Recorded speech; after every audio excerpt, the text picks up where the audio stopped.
Lesson 1. Introduction to the Integumentary System. Welcome. I am truly glad you have chosen to join me here again. Find a comfortable position. Adjust the pillows so that your neck is supported, and let your hands rest loosely by your sides or in your lap. Let the events of the day, the noise, the rush, the endless stream of data slowly fade into the background. Imagine we are sitting in a quiet, dimly lit, private library. The shelves around us are filled with leather-bound books, and outside the tall windows, it is a calm, dark night. There is no rush here. There is no exam to pass tomorrow. There is only the steady, comforting rhythm of learning, of understanding the world and yourself a little better than you did when you woke up this morning. Tonight, we begin a new exploration. We are turning our gaze inward, or perhaps more accurately, we are looking at the boundary between in and out. We are going to study the integumentary system. This might sound like a distant, clinical term, but in reality, it is the most intimate subject we could possibly discuss. It is the vessel in which you reside. It is the face you show the world, and the shield that keeps the world at bay. It is a guardian, a censor, and a regulator. Over the next hour or so, we are going to gently unpack the mysteries of the body's largest organ. We will not simply list its parts, we will appreciate its elegance. So, take a deep breath, let your shoulders drop away from your ears, and let us begin our survey of the skin and its many wonders. To truly understand the integumentary system, we must first appreciate the weight of the word itself. The term integument comes from the Latin word integumentum, which simply means a covering. On a philological level, that is correct. It covers you. But to leave the definition there would be a disservice to the complexity of what this system actually achieves. If it were merely a covering, a plastic wrap would suffice. But your skin is alive. It is a dynamic, self-repairing, responsive interface. When anatomists speak of this system, they are referring to two distinct components working in unison. First, there is the cutaneous membrane, which is the medical term for the skin itself. This is the primary landscape we will be exploring. Second, we have the accessory structures. These are the features that originate from the skin and extend outward or downward the hair that insulates your head, the nails that protect your fingertips, and the various glands that secrete oil and sweat to maintain the surface environment. Let us pause to consider the primary function of this system. Protection. I want you to imagine a medieval city. Such a city needs a wall. Your skin is that wall, but it is a wall that must defend against three very different types of sieges. First, it provides a chemical barrier. The surface of your skin is slightly acidic. We call this the acid mantle. This mild acidity retards the growth of bacteria, preventing them from setting up camp on your surface. Furthermore, your skin cells secrete natural antibiotics, proteins specifically designed to punch holes in bacteria, keeping the microbial population in check. Second, it serves as a physical barrier. The cells on the very surface of your skin are hard and flat, like slate tiles on a roof.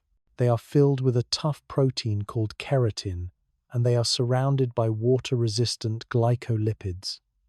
This structure makes you effectively waterproof. It prevents water from rushing into your body when you swim in a lake, and more importantly, it prevents the precious water inside your body from evaporating into the dry air. Without this physical seal, we would dry out in a matter of hours. Third, and perhaps most sophisticated, is the biological barrier. Deep within the layers of your skin, there are specialized immune cells patrolling like sentries. These cells, known as dendritic cells, are constantly tasting the environment. If they detect a foreign invader, a virus, or a bacterium that has managed to breach the outer wall, they capture it and travel to your lymph nodes to activate your immune system.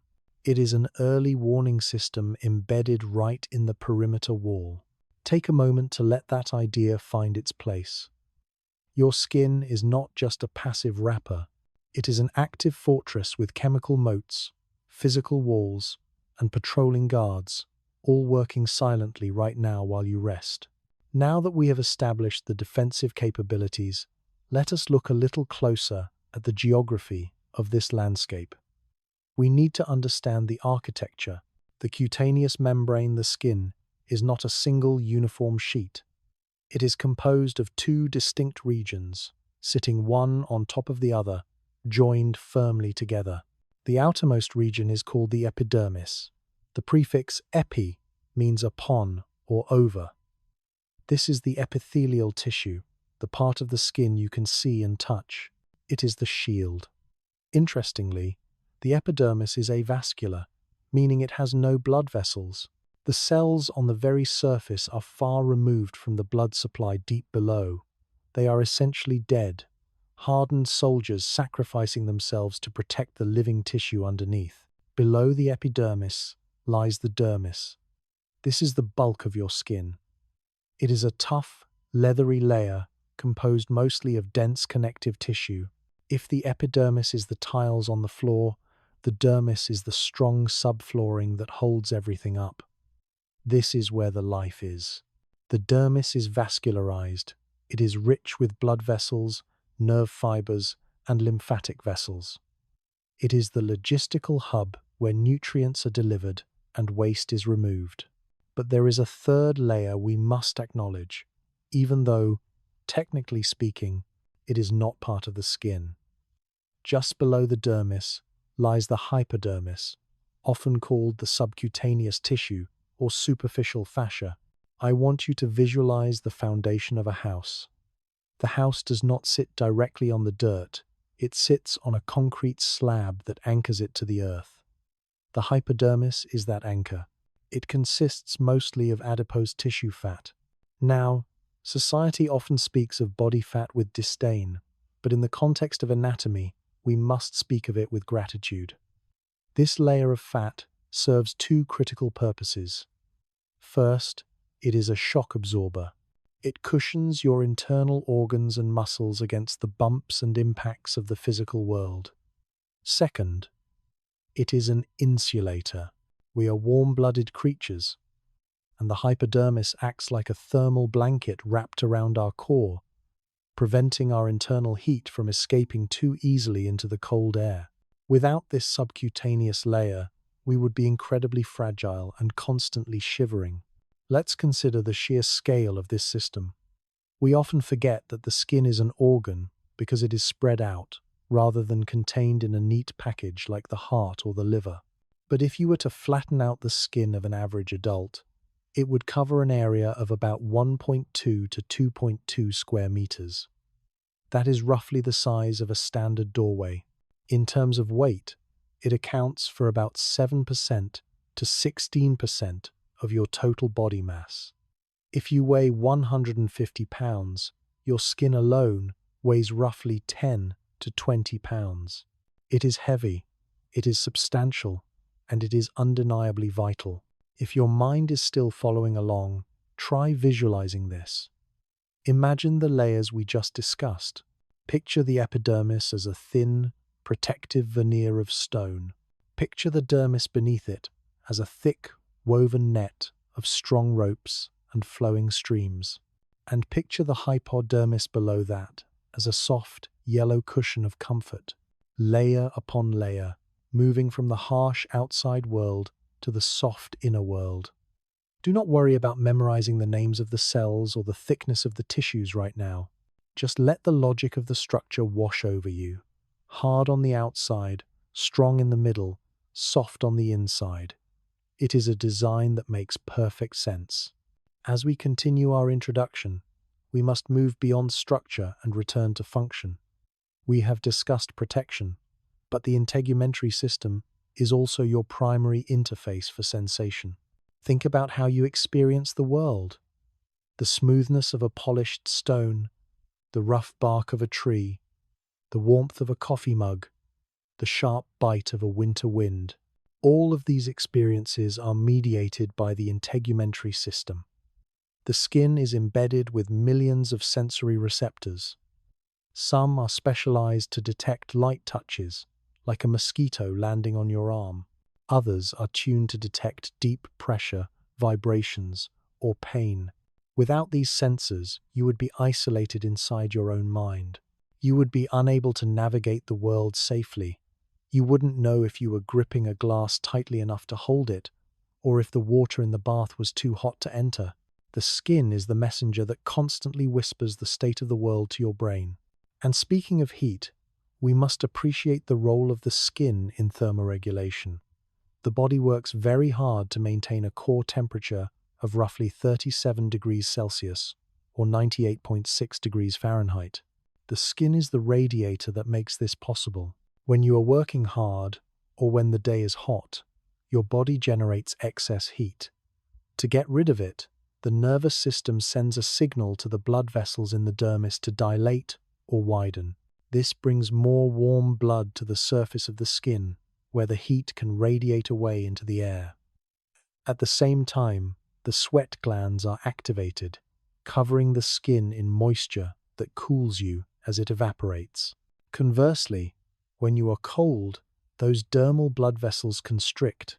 They shrink down, bypassing the skin to keep the warm blood deep inside the body, surrounding your vital organs. This is why your skin looks pale. When you are cold, the blood has retreated to the fortress keep to preserve heat. It is a simple but incredibly effective thermostat. There is one final function I wish to touch upon in this introduction, one that highlights the chemistry of the skin. It is a metabolic factory. When ultraviolet light from the sun hits your skin, a modified cholesterol molecule in the epidermis is converted into a precursor of vitamin D. This precursor enters the blood and is eventually converted into active vitamin D in other parts of the body. This vitamin is absolutely essential for calcium absorption. Without the skin catching the sunlight, your bones would become soft and weak. It is a beautiful poetic connection. The skin uses the light of the star we orbit to build the strength of the skeleton within us. We have covered a great deal of ground in this first session. We have defined the integument, acknowledged its status as the body's largest organ, and mapped out its three-tiered defensive strategy. We have visualized the layers epidermis, dermis, and hypodermis, and we have marveled at its ability to sense the world and regulate our temperature. You now possess the bird's eye view of the system. You understand the context, but general understanding is only the beginning of mastery. To truly know the skin, we must examine the bricks that build the wall. So, let's hold that thought here, a complete piece of the puzzle. We have seen the castle from a distance. In our next lesson, we will walk up to the gate and examine the outer wall itself. We will study the epidermis in detail, the layers of cells that die so that you may live. For now, simply rest in the knowledge that you are well protected. Your body is holding you safe, regulating your warmth, and sensing the softness of the sheets around you. Let your breathing slow down. Let the information settle. When we return, we will begin our ascent through the strata of the epidermis. Lesson 2. The Epidermis. Welcome back. I am very pleased to see you have returned to our quiet corner of the library. Settle yourself in. If you are lying down, let the weight of your body sink a little deeper into the mattress. Unclench your jaw. Let the muscles of your face soften. The day is done, and the demands of the world are far away. Here, in this space of learning, we have all the time we need. In our last session, we looked at the map of the territory. We flew over the landscape of the integumentary system and saw the three great regions, the epidermis, the dermis, and the hypodermis. We spoke of them as a fortress wall, a strong support structure, and a deep foundation. Tonight, we are going to leave the aerial view and land on the surface. We are going to walk the territory of the outermost layer, the epidermis. This is the part of you that meets the wind and the sun. When you look at your hands or the face of a loved one, It is the epidermis you are seeing. It is a deceptively simple surface. It looks like a smooth, single sheet of material, but as we are about to discover, it is actually a bustling, vertical city of cells, constantly moving, changing, and renewing itself. It is a place of ceaseless activity, occurring in silence, right on the surface of your skin. So, let us focus our attention on this outer shield. Let's understand what it is made of, how it grows, and how it protects us. To speak the language of anatomy, we must define the tissue. The epidermis is composed of what is called keratinized, stratified squamous epithelium. I know that sounds like a mouthful of Latin, but let's break it down gently, word by word, as if we were taking apart a complex machine to see how it works. Epithelium refers to the type of tissue that lines the surfaces of the body. Squamous describes the shape of the cells.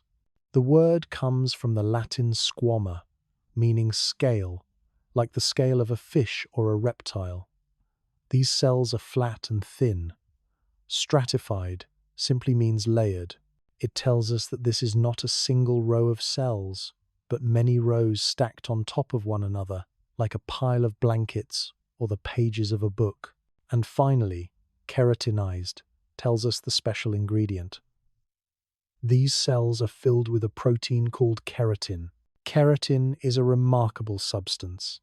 It is the same protein that makes up the horns of a rhino, the hooves of a horse, and the feathers of a bird. In your skin, it provides hardness and water resistance.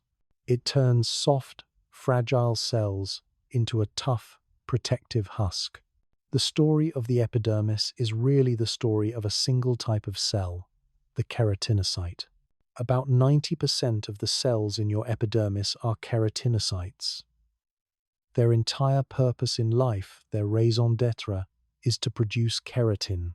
They are born in the deep darkness at the bottom of the epidermis, and they spend their short lives pushed upward toward the light, filling themselves with this protein until they eventually die and become the shield itself. It is a journey of transformation and sacrifice. There is one more crucial concept we must hold in our minds before we dive into the layers. The epidermis is avascular. This means it has no blood vessels. There are no arteries or veins weaving through these upper layers. The cells here must get their nutrients by diffusion, soaking up oxygen and food from the blood vessels in the dermis far below. This creates a natural limit. As the cells are pushed upward, away from the source of food in the dermis, they slowly starve. By the time they reach the surface, they are dead. This is not a failure of the system. It is the design. We need the outer surface to be dead. Dead cells feel no pain. Dead cells do not bleed. They are the perfect, expendable armor for a world full of scrapes and scratches. Now, let us trace the journey of these cells. Anatomists divide the epidermis into 4 or 5 distinct layers, or strata. We will start at the very bottom, the deepest point, and work our way up to the surface. Imagine we are standing at the basement of this cellular skyscraper. This is the stratum basale, the basal layer. It is sometimes called the stratum germinativum, which hints at its function germination or growth. This is the nursery. It is a single row of stem cells sitting directly on top of the dermis. These cells are not flat yet. They are cuboidal or columnar, looking like little blocks. They are the youngest, freshest cells in the skin. Here, life is active. These stem cells are constantly dividing, undergoing mitosis. Every time a cell divides, one daughter cell stays behind to keep the line going, and the other daughter cell is pushed upward to begin its journey to the surface. This layer is anchored firmly to the dermis below by structures called hemidesmosomes. You might think of them as molecular Velcro, locking the epidermis to the foundation so that your skin doesn't slide off when you rub it. Also residing in this deep layer are the melanocytes. These are the artists of the skin. They produce the pigment melanin, which they package into tiny granules and transfer to the keratinocytes. The keratinocytes then arrange these dark granules over the sunny side of their nucleus, forming a little umbrella to protect their DNA from ultraviolet radiation. It is a beautiful example of cellular cooperation. Now, let us move up one floor. The daughter cell has been pushed upward into the stratum spinosum, or the spiny layer. This layer is several cells thick. Why is it called spiny? When early anatomists looked at these cells under a microscope, they saw what looked like little spines or thorns sticking out of them. In reality, these are desmosomes. I want you to imagine a group of people standing in a gale-force wind. To keep from being blown away, they all reach out and clasp hands tightly with their neighbors. That is what desmosomes are: molecular handshakes. They bind the cells together so tightly that they provide immense structural strength.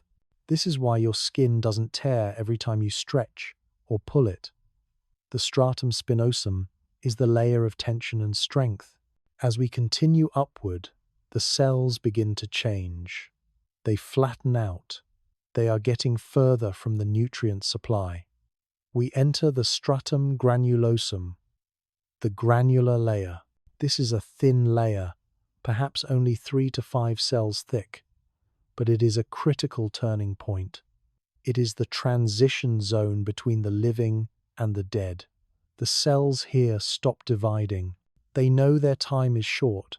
They begin to produce massive amounts of keratin, and they fill with dark, staining granules called keratohyalin. This gives the layer its grainy appearance. But something else happens here that is vital for your survival. The cells release a water-resistant glycolipid. Think of it like mortar being spread between bricks. This lipid surrounds the cells and creates a waterproof seal. This seal keeps the water outside from getting in, and importantly, keeps your body's water from evaporating. However, this seal comes at a price. By waterproofing the spaces between the cells, the nutrients from below can no longer reach them. The cells in the stratum granulosum are effectively walling themselves off from life.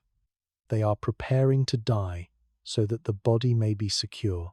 Now, if we are looking at thick skin, the skin on the palms of your hands or the soles of your feet, we encounter a special extra layer called the stratum lucidum, or the clear layer. These cells are flattened and densely packed. They have lost their nuclei and organelles. Under a microscope, this layer looks like a translucent, glassy band. It provides an extra thick padding for the areas of your body that handle the most friction. If you rub your thumb over your palm right now, you are feeling the resilience provided by the stratum lucidum. In thin skin, which covers the rest of your body, this layer is absent. Finally, we reach the summit, the roof of the building, the stratum corneum, or the horny layer. This is the outermost layer, the part you can touch. It is thick, accounting for 3/4 of the epidermal thickness. It consists of 20 to 30 rows of completely dead, flat, keratin-filled sacs. They are no longer biological cells in the traditional sense. They are just shingles.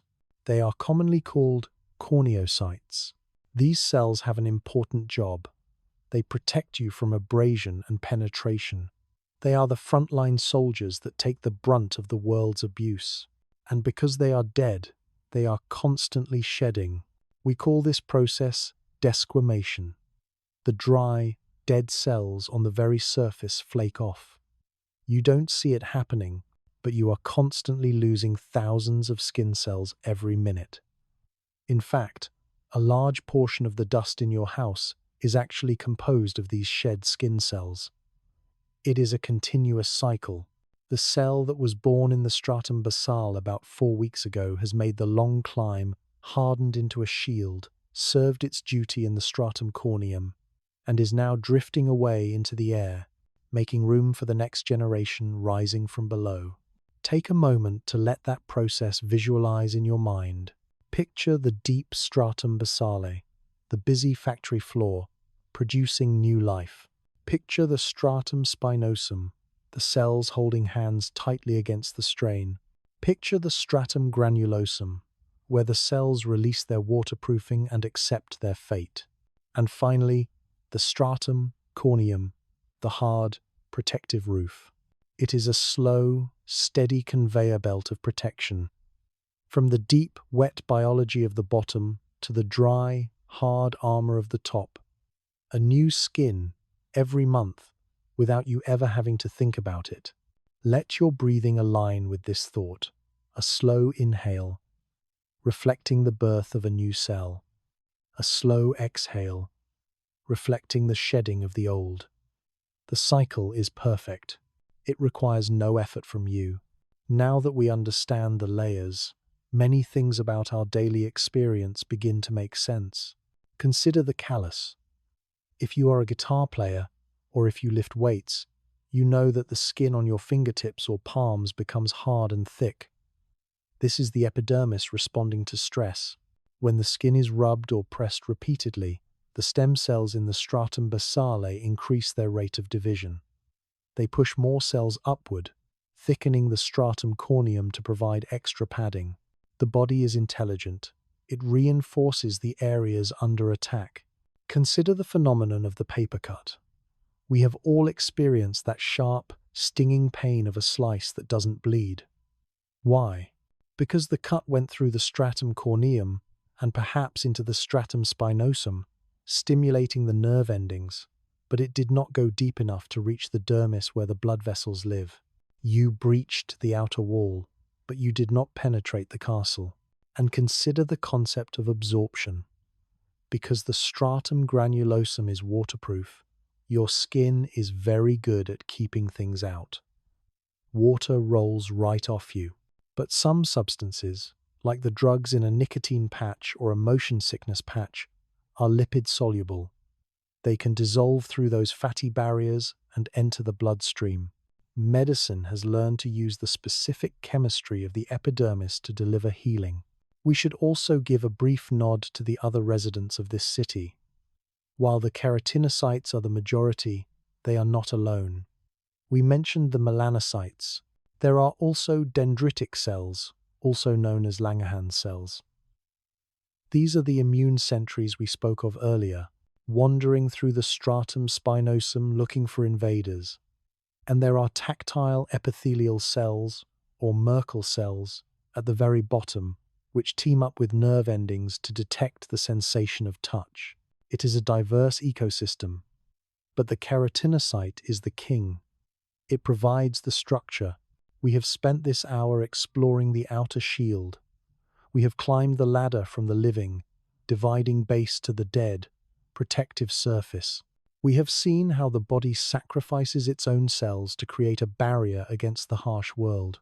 But a wall, no matter how strong, cannot stand without a foundation. The epidermis is thin. It is tough, yes, but it is thin.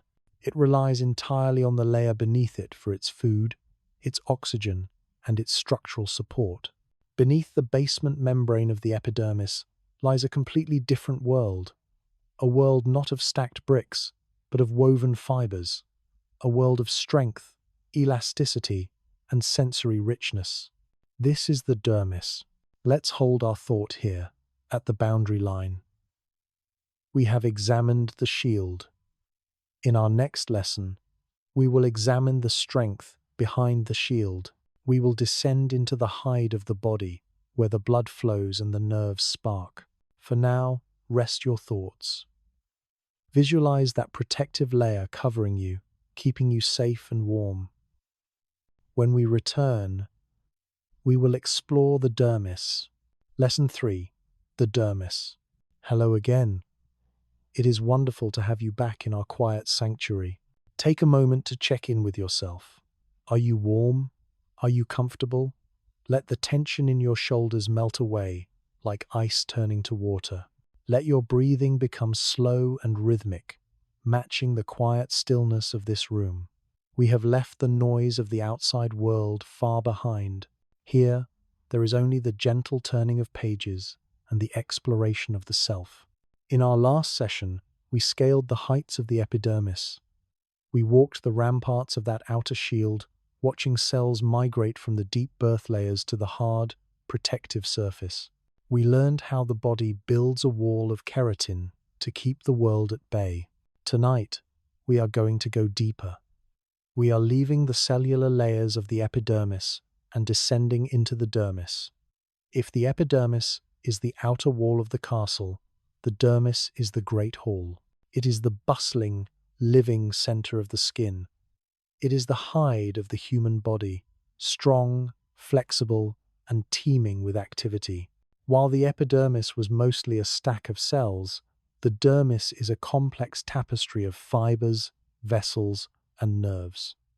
It is the structural foundation that makes skin, skin. So, let your mind drift downward, past the basement membrane, into the rich, fibrous world of the dermis. To understand the dermis, we must first understand the material it is made of. The epidermis was epithelial tissue cells packed tightly together like bricks. The dermis, however, is connective tissue. In the language of anatomy, connective tissue is all about the space between the cells. Imagine a dense forest. The trees are the cells, but the forest is defined by the underbrush, the vines, and the soil between them. In the dermis, the cells are sparse. They are scattered like lonely caretakers in a vast garden. These caretakers are called fibroblasts.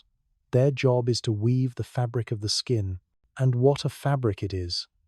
The fibroblasts produce two primary types of protein fibers that give the dermis its remarkable properties. The first is collagen. You have likely heard this word in advertisements for skin creams, but let's appreciate what it truly is. Collagen fibers are the steel girders of the body. They are thick, tough, and incredibly strong. In fact, gram for gram, collagen is stronger than steel. These fibers crisscross the dermis in every direction, providing tensile strength. This keeps your skin from tearing when you stretch, twist, or pull it. It is the reason your skin is durable. The second fiber is elastin. If collagen is the steel, elastin is the rubber band. These are thin, branching fibers that have the amazing ability to stretch and then snap back to their original shape. This gives your skin its elasticity, its ability to recoil. Think about when you pinch the skin on the back of your hand and let go. It snaps back instantly. That is the work of elastin. Together, these fibers float in a gel-like soup called the ground substance, which holds water and keeps the skin hydrated and plump. So, when you visualize the dermis, do not picture a solid block. Picture a tough, wet sponge made of biological steel and rubber, filled with fluid, capable of absorbing impact and resisting tension. Now, just as the epidermis had layers, the dermis is divided into two distinct regions. We will explore them from the top down. First, we encounter the papillary layer. This is the upper zone, comprising only the top 20% of the dermis. It lies directly beneath the epidermis. It is made of areolar connective tissue, which is a loose, open mesh of fine collagen and elastic fibers. Why is it loose? Because this layer needs to allow room for the defense squads. White blood cells constantly patrol this loose tissue, hunting for any bacteria that might have breached the epidermis above. The most striking feature of this layer gives it its name, the dermal papillae. The word papilla means nipple or projection. The top surface of the dermis is not flat. It is shaped like an egg crate, covered in tiny, peg-like mounds that push up into the epidermis. These projections serve a vital purpose. They increase the surface area between the two layers, strengthening the bond so the layers don't slide apart. But more importantly, many of these papillae contain capillary loops, tiny blood vessels that bring oxygen to the starving cells of the epidermis above. Others contain nerve endings, which we will discuss in a moment. As we move deeper, we enter the reticular layer. This is the bottom 80% of the dermis. The word reticular means network, and that is exactly what this is. This layer is made of dense, irregular connective tissue. Here, the collagen fibers are thick and bundled together. They run in all different directions parallel to the skin surface, vertical, diagonal, creating a chaotic but incredibly strong weave. This is the leather of your body. When you buy a leather jacket, you are essentially buying the chemically treated reticular layer of a cow. It is tough enough to make shoes, belts, and saddles, and on your body, it serves the same protective function. I want you to consider the concept of cleavage lines, sometimes called tension lines. Although the collagen fibers run in all directions, they tend to run more heavily in one specific direction depending on the body part. For example, on your limbs, the fibers mostly run longitudinally down the length of the arm or leg. Around the neck and trunk, they run in circles. Surgeons respect these lines deeply. If a surgeon makes an incision parallel to these lines, the skin gapes less and heals with a fine, nearly invisible scar. But if they cut across the lines, the tension pulls the wound open, healing is slower, and the scar is more prominent. It is a hidden map of tension written into your very skin. There are also flexure lines. Look at the palm of your hand. You see the deep creases, the lifeline or heartline of palmistry. These are actually places where the dermis is attached tightly to the underlying structures, so the skin doesn't slide around when you fold your hand. They are the hinges of the skin. The dermis is not just structural, it is sentient. It is the house of your senses. In the papillary layer, tucked inside those little projections, we find Meissner's corpuscles, or tactile corpuscles. These look like tiny balls of yarn under a microscope. They are incredibly sensitive to light touch. When a fly lands on your cheek, or when you feel the texture of velvet, it is the Meissner's corpuscles sending that signal to your brain. Deeper down, in the reticular layer, we find the Pacinian corpuscles, or lamellar corpuscles.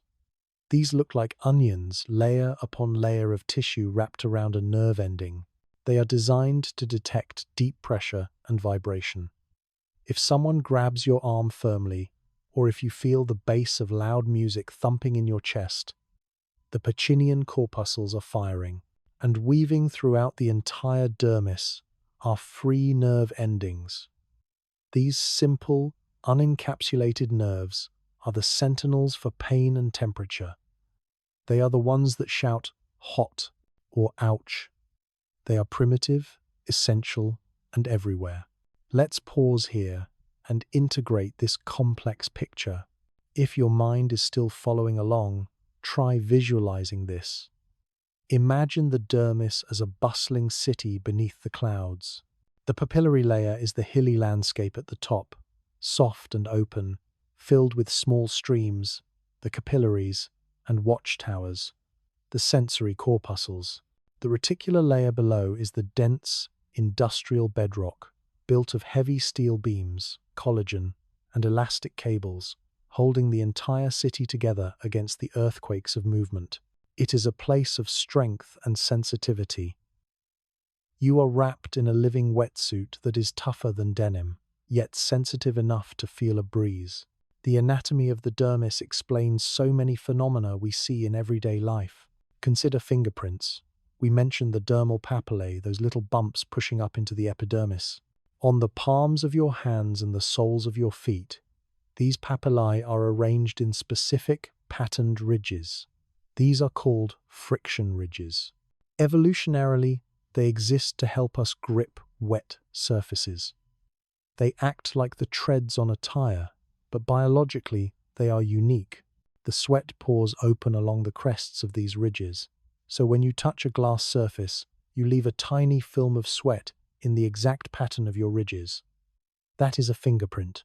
Even identical twins, who share the same DNA, have different fingerprints because the patterns are formed by the random pressures of the amniotic fluid while the fetus is developing in the womb. Consider stretch marks. We said the dermis is strong and elastic, but it has limits.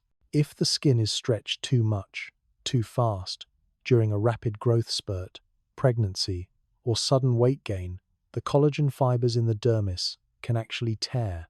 The epidermis on top remains intact, so you don't bleed, but the dermis beneath rips.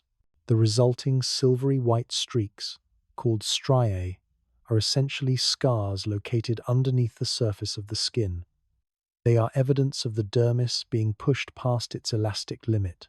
Consider the blister. If you burn yourself or rub your skin too hard in new shoes, you create a separation between the epidermis and the dermis. That strong bond we talked about shears apart. Fluid from the blood vessels in the dermis rushes into the pocket to cushion and protect the damaged tissue. A blister is essentially a biological airbag, deploying to protect the raw dermis until the epidermis can heal. And finally, consider the concept of wrinkles. We spoke of elastin and collagen. As we age, the number of fibroblasts decreases. We produce less collagen. The collagen we do have becomes stiff and clumps together. Worse, the elastic fibers lose their snap. They become like an old rubber band that has been stretched too many times. Without that underlying recoil and volume, the skin begins to sag and fold. The dermis, once a thick, resilient mattress, becomes thin and loose. We must also remember that the dermis is a highway. It is richly supplied with blood vessels. In fact, the dermis holds about 5% of your body's entire blood volume at any given time. This vascular network is crucial not just for feeding the skin, but for feeding the accessories. The hair follicles, the sweat glands, and the oil glands, which we will discuss in a future lesson, are all rooted here in the dermis.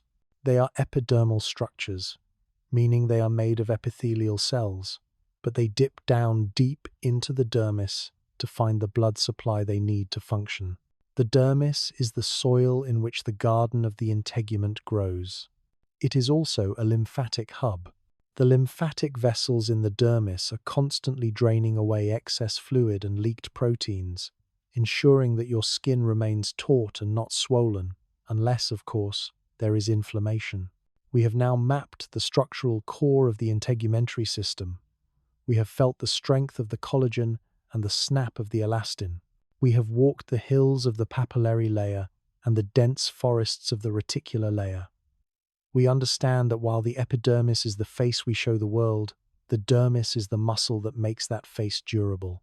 But there is a question we have not yet answered. We know the structure, but we have not discussed the aesthetics. Why does skin look the way it does?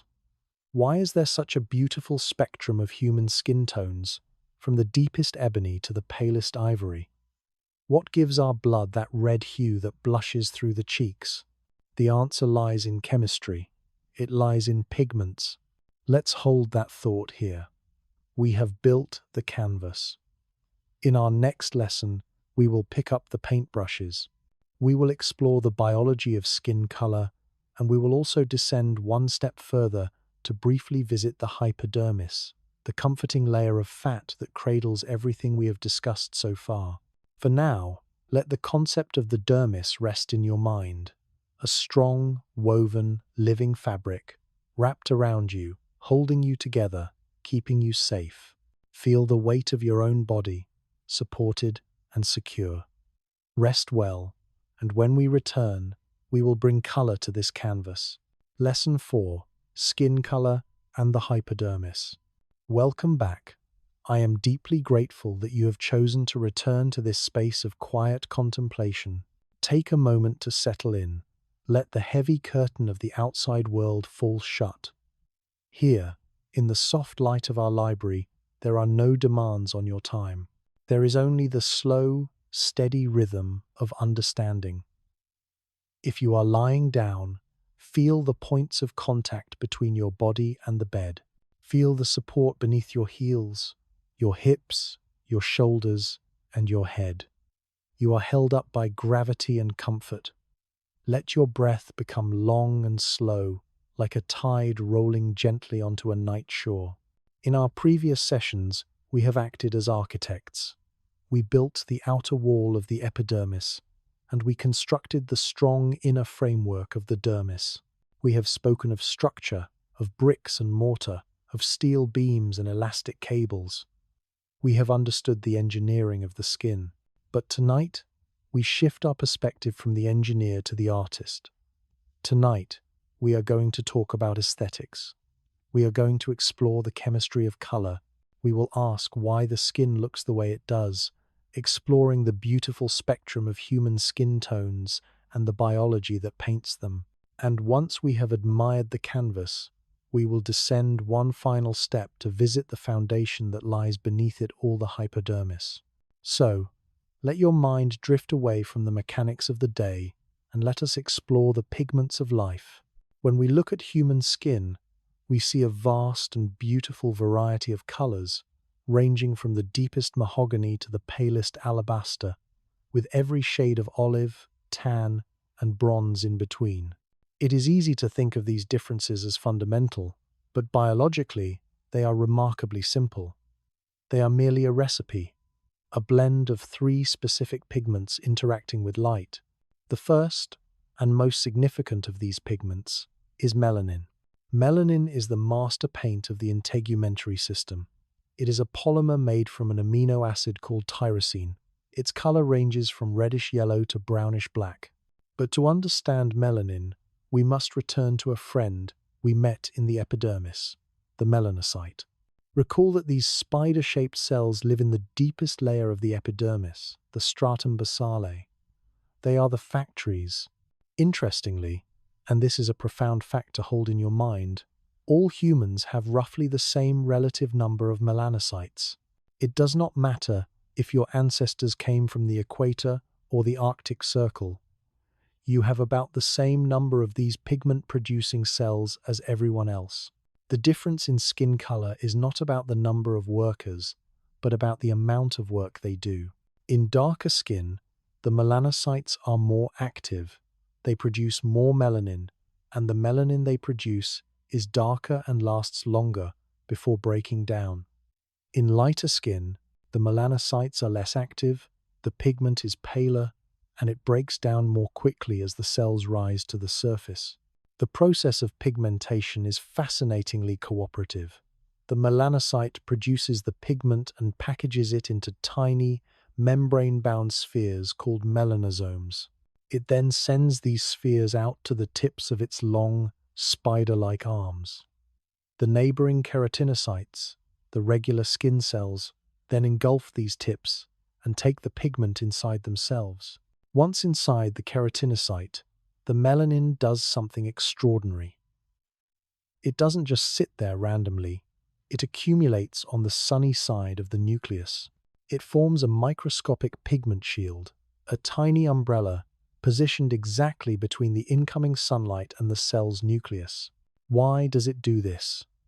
Because the nucleus contains the DNA, the precious instruction manual for life. Ultraviolet radiation from the sun is like a scattergun. It can shatter DNA, causing mutations and cancer. Melanin is the body's natural sunscreen. It absorbs the UV rays and dissipates the energy as harmless heat, protecting the genetic code beneath it. So, when you look at a tan, you are actually looking at a defensive wall built by your cells to protect their most valuable possession. The second pigment in our palette is carotene. This is a yellow to orange pigment. It is chemically identical to the pigment found in plants like carrots, sweet potatoes, and pumpkins. In fact, that is exactly where we get it. We cannot make carotene ourselves. We must eat it. When we consume foods rich in carotene, the pigment accumulates in the body. Because carotene is lipid-soluble, it likes to hide in fat. It gathers in the stratum corneum, that outer layer of dead cells, and in the fatty tissue of the hypodermis. It is most obvious in the palms of the hands and the soles of the feet, where the stratum corneum is thickest. If you have ever seen a baby who loves pureed carrots turn a little orange, you have seen carotene in action. It provides the golden or yellowish undertones to the skin. The third pigment is hemoglobin. This is not a skin pigment per se, It is a blood pigment. Hemoglobin is the iron-containing protein in red blood cells that carries oxygen. When it is fully saturated with oxygen, it is a bright, vibrant crimson. In people with lower levels of melanin, what we call fair skin, the epidermis is nearly transparent. It is like a clear window. Through this window, we can see the rosy color of the oxygenated blood circulating in the dermal capillaries below.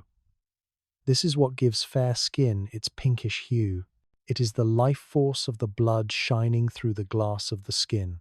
So, every skin tone you have ever seen is simply a unique mixture of these three components: the brown and black of melanin, the gold and orange of carotene, and the pink and red of hemoglobin. Let us linger for a moment on the deeper story of color. Why did this variation evolve? Why isn't there just one best skin color? The answer lies in a delicate balancing act between two vitamins, folate and vitamin D.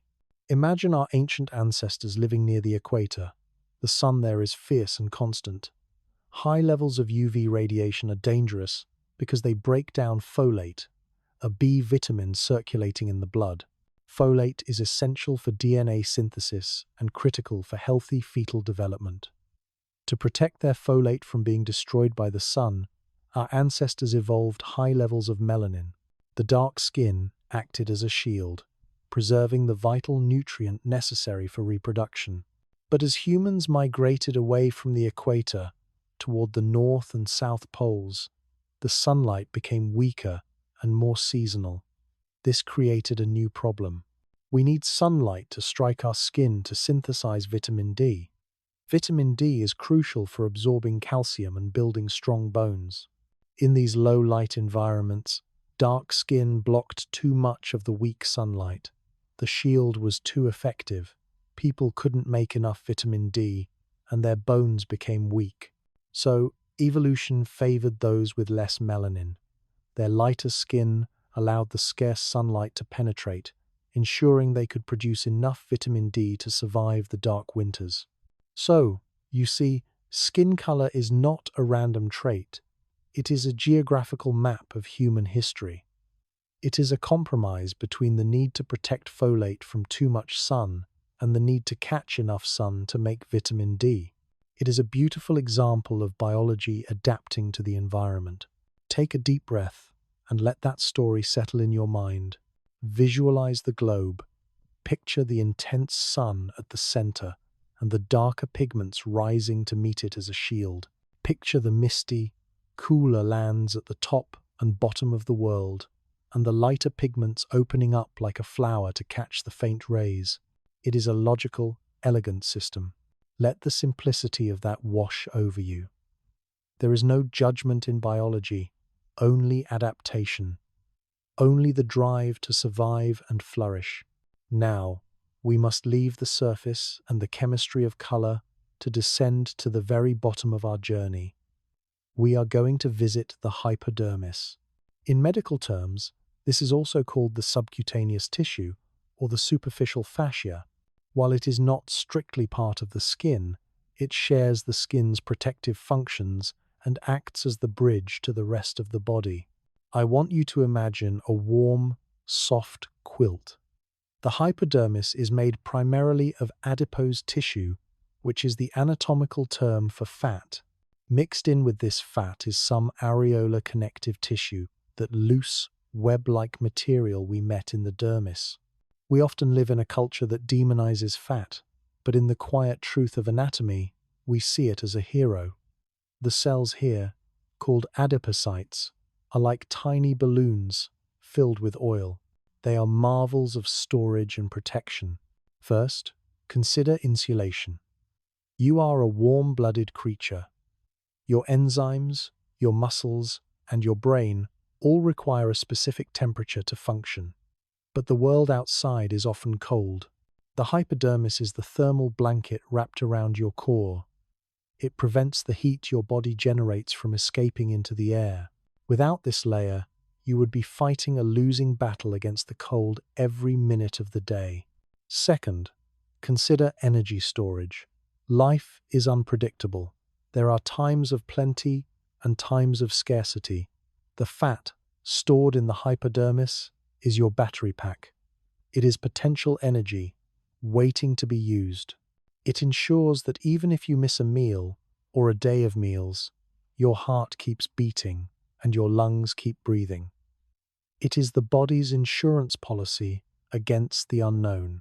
Third, consider shock absorption. The hypodermis creates a soft padding over your muscles and bones. Think about sitting down. The pressure of your body weight on your pelvic bones is significant. The hypodermis in the gluteal region acts as a cushion, distributing that pressure so it doesn't damage the tissues. It allows you to interact with the hard physical world without constantly bruising your internal structures. And finally, consider its role as an anchor. The skin needs to stay attached to the body, but it also needs to move. If your skin were glued rigidly to your muscles, you would tear it every time you flexed. The hypodermis connects the dermis to the underlying muscles and bones, but it does so loosely. It allows the skin to slide and glide over the structures beneath. Grab the skin on your forearm and wiggle it back and forth. That sliding motion is permitted by the loose nature of the hypodermis. As we weave these concepts together, color and foundation, we see how they impact our daily medical reality. Think about the hypodermic needle. When a doctor or nurse gives you an injection, they often aim for this layer. Why? Because the hypodermis is vascular, but not as richly vascular as the muscle. This allows for a steady, slow absorption of drugs. It is the perfect delivery route for medications like insulin. The anatomy dictates the procedure. Think about the phenomenon of bruising. A bruise is essentially a leak in the plumbing. When a blow strikes the skin, it may not break the tough epidermis, but it can rupture the small capillaries in the dermis. The blood leaks out and pools in the loose tissues of the dermis and hypodermis. At first, the bruise is blue or purple. This is the color of deoxygenated blood seen through the skin. Over a few days, it turns green. This is the hemoglobin being broken down into a pigment called biliverdin. Finally, it turns yellow. This is the biliverdin being broken down further into bilirubin. The changing colors of a bruise are simply the body's recycling center at work, breaking down the spill and clearing it away. It is a colorful reminder of the activity happening just beneath the surface. And think about the changes in body shape. As we gain weight, the adipocytes in the hypodermis grow larger, filling with more oil. As we lose weight, they shrink. In women, this layer tends to accumulate in the breasts and hips, driven by estrogen.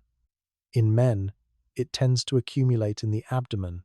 This layer sculpts the human form, creating the silhouettes that we recognize as male or female, young or old. We have now completed the primary tour of the integumentary layers. We started at the top, with the dead, protective tiles of the epidermis. We moved down to the living, woven strength of the dermis. We explored the pigments that give the skin its character: melanin, carotene, and hemoglobin. And we have just finished resting in the soft, insulating cushion of the hypodermis. The canvas is now prepared. We have the wall, the support, the color, and the foundation. But a house is not a home until it is furnished. The skin is not a barren landscape. It is populated. It grows things. What are those strange filaments growing from our heads? What are those hard plates on our fingers? And how does the skin keep itself oiled and cool? Let's hold our thought here. In the comfort of the hypodermis, you are warm, insulated, and safe. We have built the structure. In our next lesson, we will examine the accessories.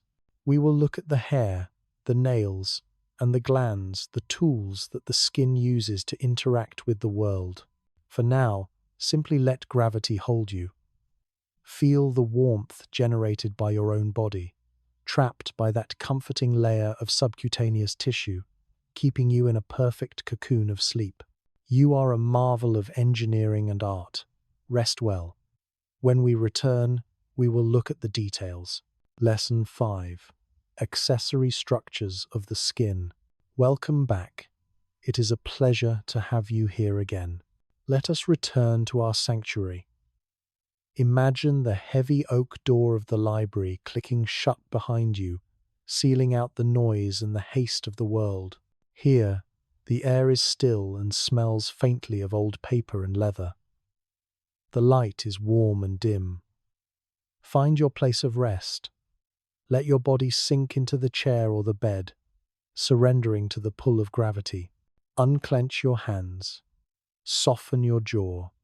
Let your breathing slow down, finding a rhythm that is deep and easy. There is nothing you need to do right now except listen and let your mind wander through the landscape of your own body. In our previous sessions, we constructed the house. We laid the foundation of the hypodermis, raised the strong walls of the dermis, and tiled the roof with the protective epidermis. We painted it with the colors of melanin and hemoglobin. The structure is sound. But a house is more than just walls and a floor. It needs utilities. It needs ventilation. It needs tools. In the language of anatomy, we call these the accessory structures. Tonight, we are going to explore the features that grow from the skin and serve specific, helpful purposes. We will examine the hair that crowns us, the nails that arm us, and the microscopic glands that keep the entire system running smoothly. These are the details that turn a simple covering into a versatile machine.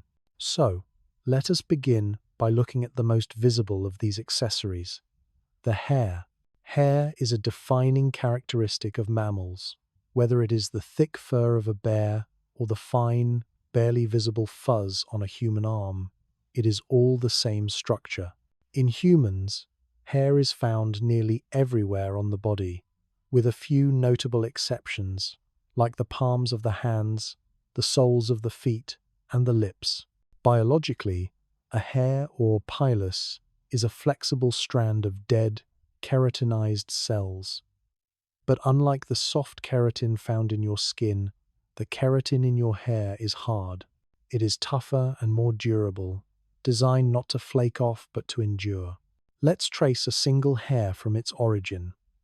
It begins deep within the dermis, sometimes even reaching down into the hypodermis. It grows from a structure called the hair follicle. You can think of the follicle as a pocket or a tube that dips down from the surface of the skin. At the very bottom of this tube is the hair bulb. This is the living heart of the hair. Inside the bulb, there is a small mound of dermal tissue called the hair papilla. This papilla contains a knot of capillaries that delivers blood and oxygen to the growing cells. Without this blood supply, the hair would die. Surrounding the papilla is the hair matrix, a layer of actively dividing cells. This is the factory floor. As these cells divide, they push the older cells upward. As the cells rise, a familiar tragedy occurs. They move further away from the blood supply. They fill with hard keratin and die. By the time the hair emerges from the scalp, it is entirely dead. This is why you can get a haircut without feeling any pain. You are simply trimming a collection of dead protein strands. The part of the hair that is buried within the skin is called the root. The part that projects above the skin surface is called the shaft. If you were to slice a hair shaft open and look at it under a microscope, you would see 3 concentric layers, like the rings of a tree. The center is the medulla, or the core. It contains soft keratin and air spaces. Surrounding that is the cortex, a thick layer of hard keratin that gives the hair its stiffness and color. And on the very outside is the cuticle. This is a single layer of cells that overlap one another like shingles on a roof. This arrangement keeps the hair apart and prevents it from matting. When you use a conditioner, you are essentially smoothing down these shingles to make the hair look shiny and feel soft. Hair does not grow continuously. It has a life cycle. The active growth phase is called anagen. For the hair on your scalp, This phase can last for years, 6 to 10 years in some cases. This is why the hair on your head can grow quite long. Then comes a brief transition phase called catagen, where the follicle shrinks and detaches from the blood supply. Finally, the hair enters the resting phase, or telogen. After a few months of rest, the follicle wakes up, begins a new anagen phase, and pushes the old hair out. This is why you find hair in your hairbrush or in the shower drain. It is not a sign of loss, but a sign of renewal. You naturally lose and replace dozens of hairs every single day. There is a fascinating little muscle attached to every single hair follicle. It is a strip of smooth muscle called the erector pili. The name literally means razor of hair. Under normal conditions, your hair lies flat at an angle. But when you are cold or when you are frightened, the nervous system signals this muscle to contract. It pulls the hair follicle upright. This dimples the skin surface, creating what we call goosebumps. In our furry ancestors, this served two vital purposes. First, standing the fur up trapped a layer of air against the skin, creating excellent insulation against the cold. Second, it made the animal look larger and more intimidating to a potential predator. For us humans, with our relatively hairless bodies, it is largely a vestigial reflex, a physiological echo from our ancient past, reminding us that we, too, are animals responding to the environment. Now, let us move to the tips of our fingers and toes. Let us examine the nails. Biologically, nails are a modification of the epidermis. They correspond to the hooves of a horse or the claws of a cat. Like hair, they are made of hard keratin, but here the keratin is densely packed into clear, hard plates. The structure of the nail is elegant and functional. The visible part of the nail is called the nail plate or the nail body. Beneath the plate is the nail bed, which is rich in blood vessels. Because the nail plate itself is transparent, it acts as a window, allowing us to see the pink, oxygenated blood in the bed below. This is why doctors often press on your fingernail to check your circulation. If it turns pale and stays pale, it indicates a problem with blood flow. The nail grows from a thickened part of the nail bed called the nail matrix. This matrix is tucked under the skin at the base of the nail. This is the growth zone. The cells here divide, become heavily keratinized, and push the nail plate forward. As long as the matrix is healthy, the nail will grow. You might notice a white, crescent-shaped area at the base of your nail. We call this the lunula, which is Latin for little moon. This area appears white because the nail matrix is so thick here that it blocks the view of the pink blood vessels underneath. Surrounding the nail are folds of skin called nail folds. The proximal nail fold projects onto the nail body as the cuticle or eponychium. Its job is to act as a seal, preventing bacteria and dirt from getting down into the delicate matrix where the nail is being formed. We often think of nails as just tools for scratching an itch or peeling an orange, and they are excellent for that. But they serve another, less obvious function. They provide a rigid backstop for the fleshy tips of our fingers.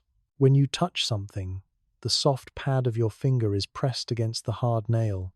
This counterpressure amplifies the sensation, making our fingertips incredibly sensitive and precise instruments.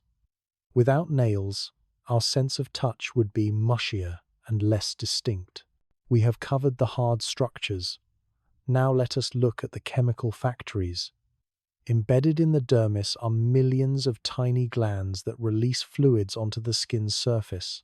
We categorize them into two main types: sudoriferous glands and sebaceous glands. Let's start with the sudoriferous glands, better known as sweat glands. These are distributed over almost the entire body surface. There are roughly 3 million of them in your skin right now. We divide them further into two groups, eccrine and apocrine. The eccrine sweat glands are the most numerous. They are found everywhere, but they are especially abundant on the palms, soles, and forehead. These glands are simple coiled tubes that open directly onto the skin surface through a pore. Their primary product is what we know as sweat. It is 99% water, with some salts, traces of metabolic waste like urea, and a bacteria-killing peptide called dermcidin. The function of the eccrine gland is simple: thermoregulation. When you overheat, these glands pump water onto your skin. As the water evaporates, it pulls heat energy away from your body, cooling you down. It is a highly efficient air conditioning system. The second type is the apocrine sweat glands. These are larger and deeper.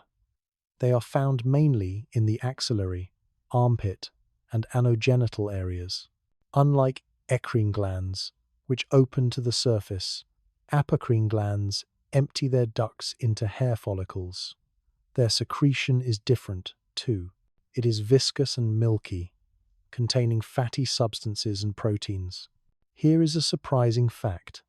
Apocrine sweat is actually odorless when it is first secreted. However, when it reaches the skin surface, the bacteria living there begin to feast on those fats and proteins. As the bacteria break down the organic molecules, they release byproducts that have a scent. This is the source of body odor. These glands do not become active until puberty, stimulated by hormones.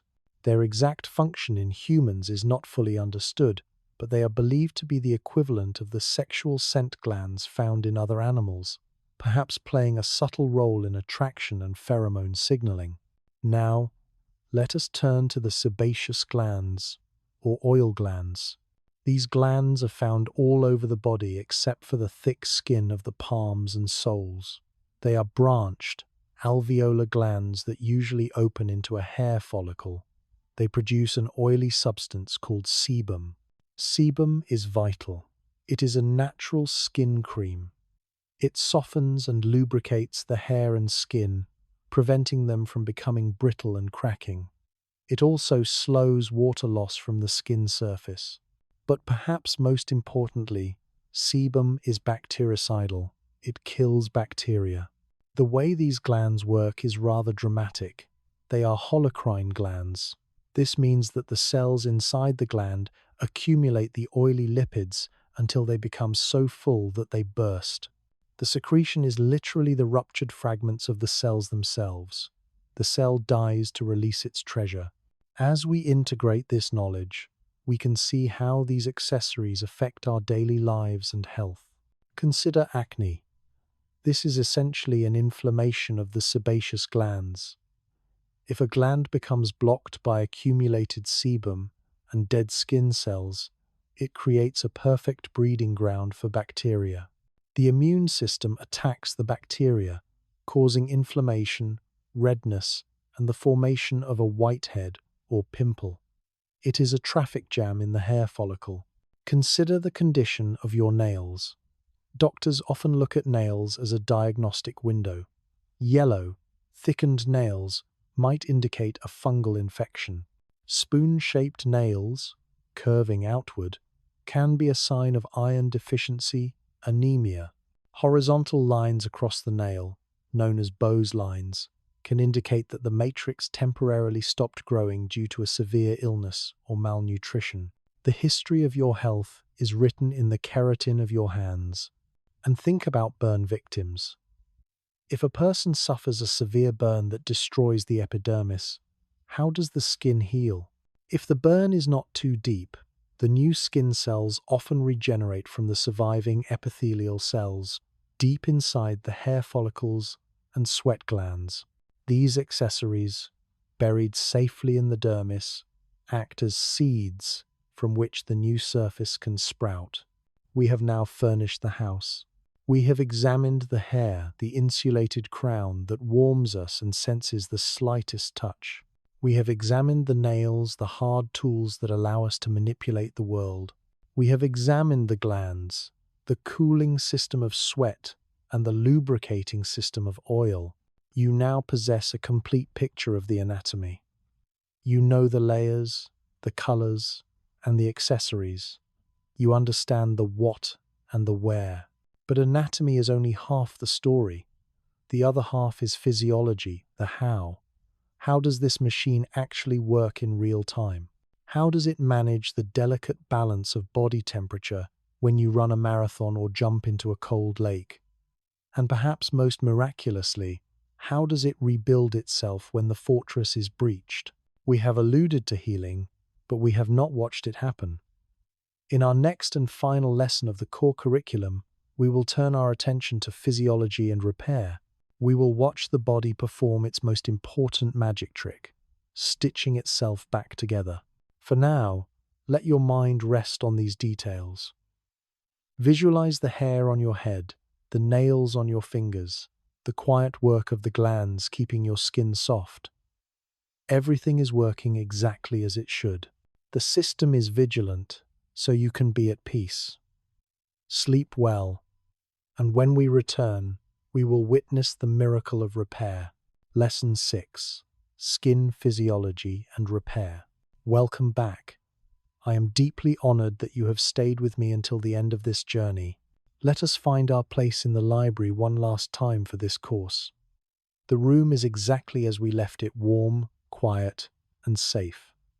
The shadows have lengthened, and the world outside has grown completely still. It is just you, me, and the knowledge we have gathered together. Let your body relax completely now.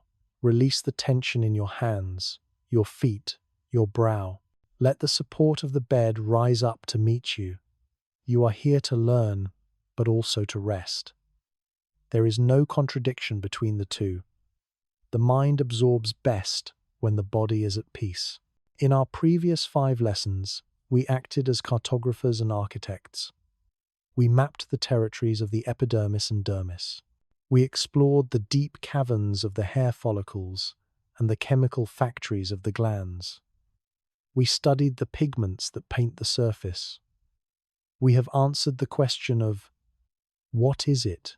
Tonight, in our final session, we answer the question of, what does it do? We are shifting our focus from anatomy, the study of structure, to physiology, the study of function. We are going to look at the skin not as a static object, but as a dynamic machine. We will watch it regulate the fires of your metabolism. We will see it manufacture vital nutrients from sunlight. And finally, we will witness its most dramatic and miraculous capability, the ability to heal itself when broken. So, let us begin by looking at the thermostat of the human body. One of the most critical functions of the integumentary system is thermoregulation. You are a homeotherm, which means your body works tirelessly to maintain a constant internal temperature of roughly 37 degrees Celsius or 98.6 degrees Fahrenheit. This specific temperature is not arbitrary. It is the precise thermal environment required for your enzymes, the tiny workers facilitating every chemical reaction in your body to function correctly. If you get too hot, proteins begin to denature or unravel. If you get too cold, metabolic reactions slow down to a halt. The skin is the primary radiator and insulator that manages this balance. It does so through a constant dialogue with the brain.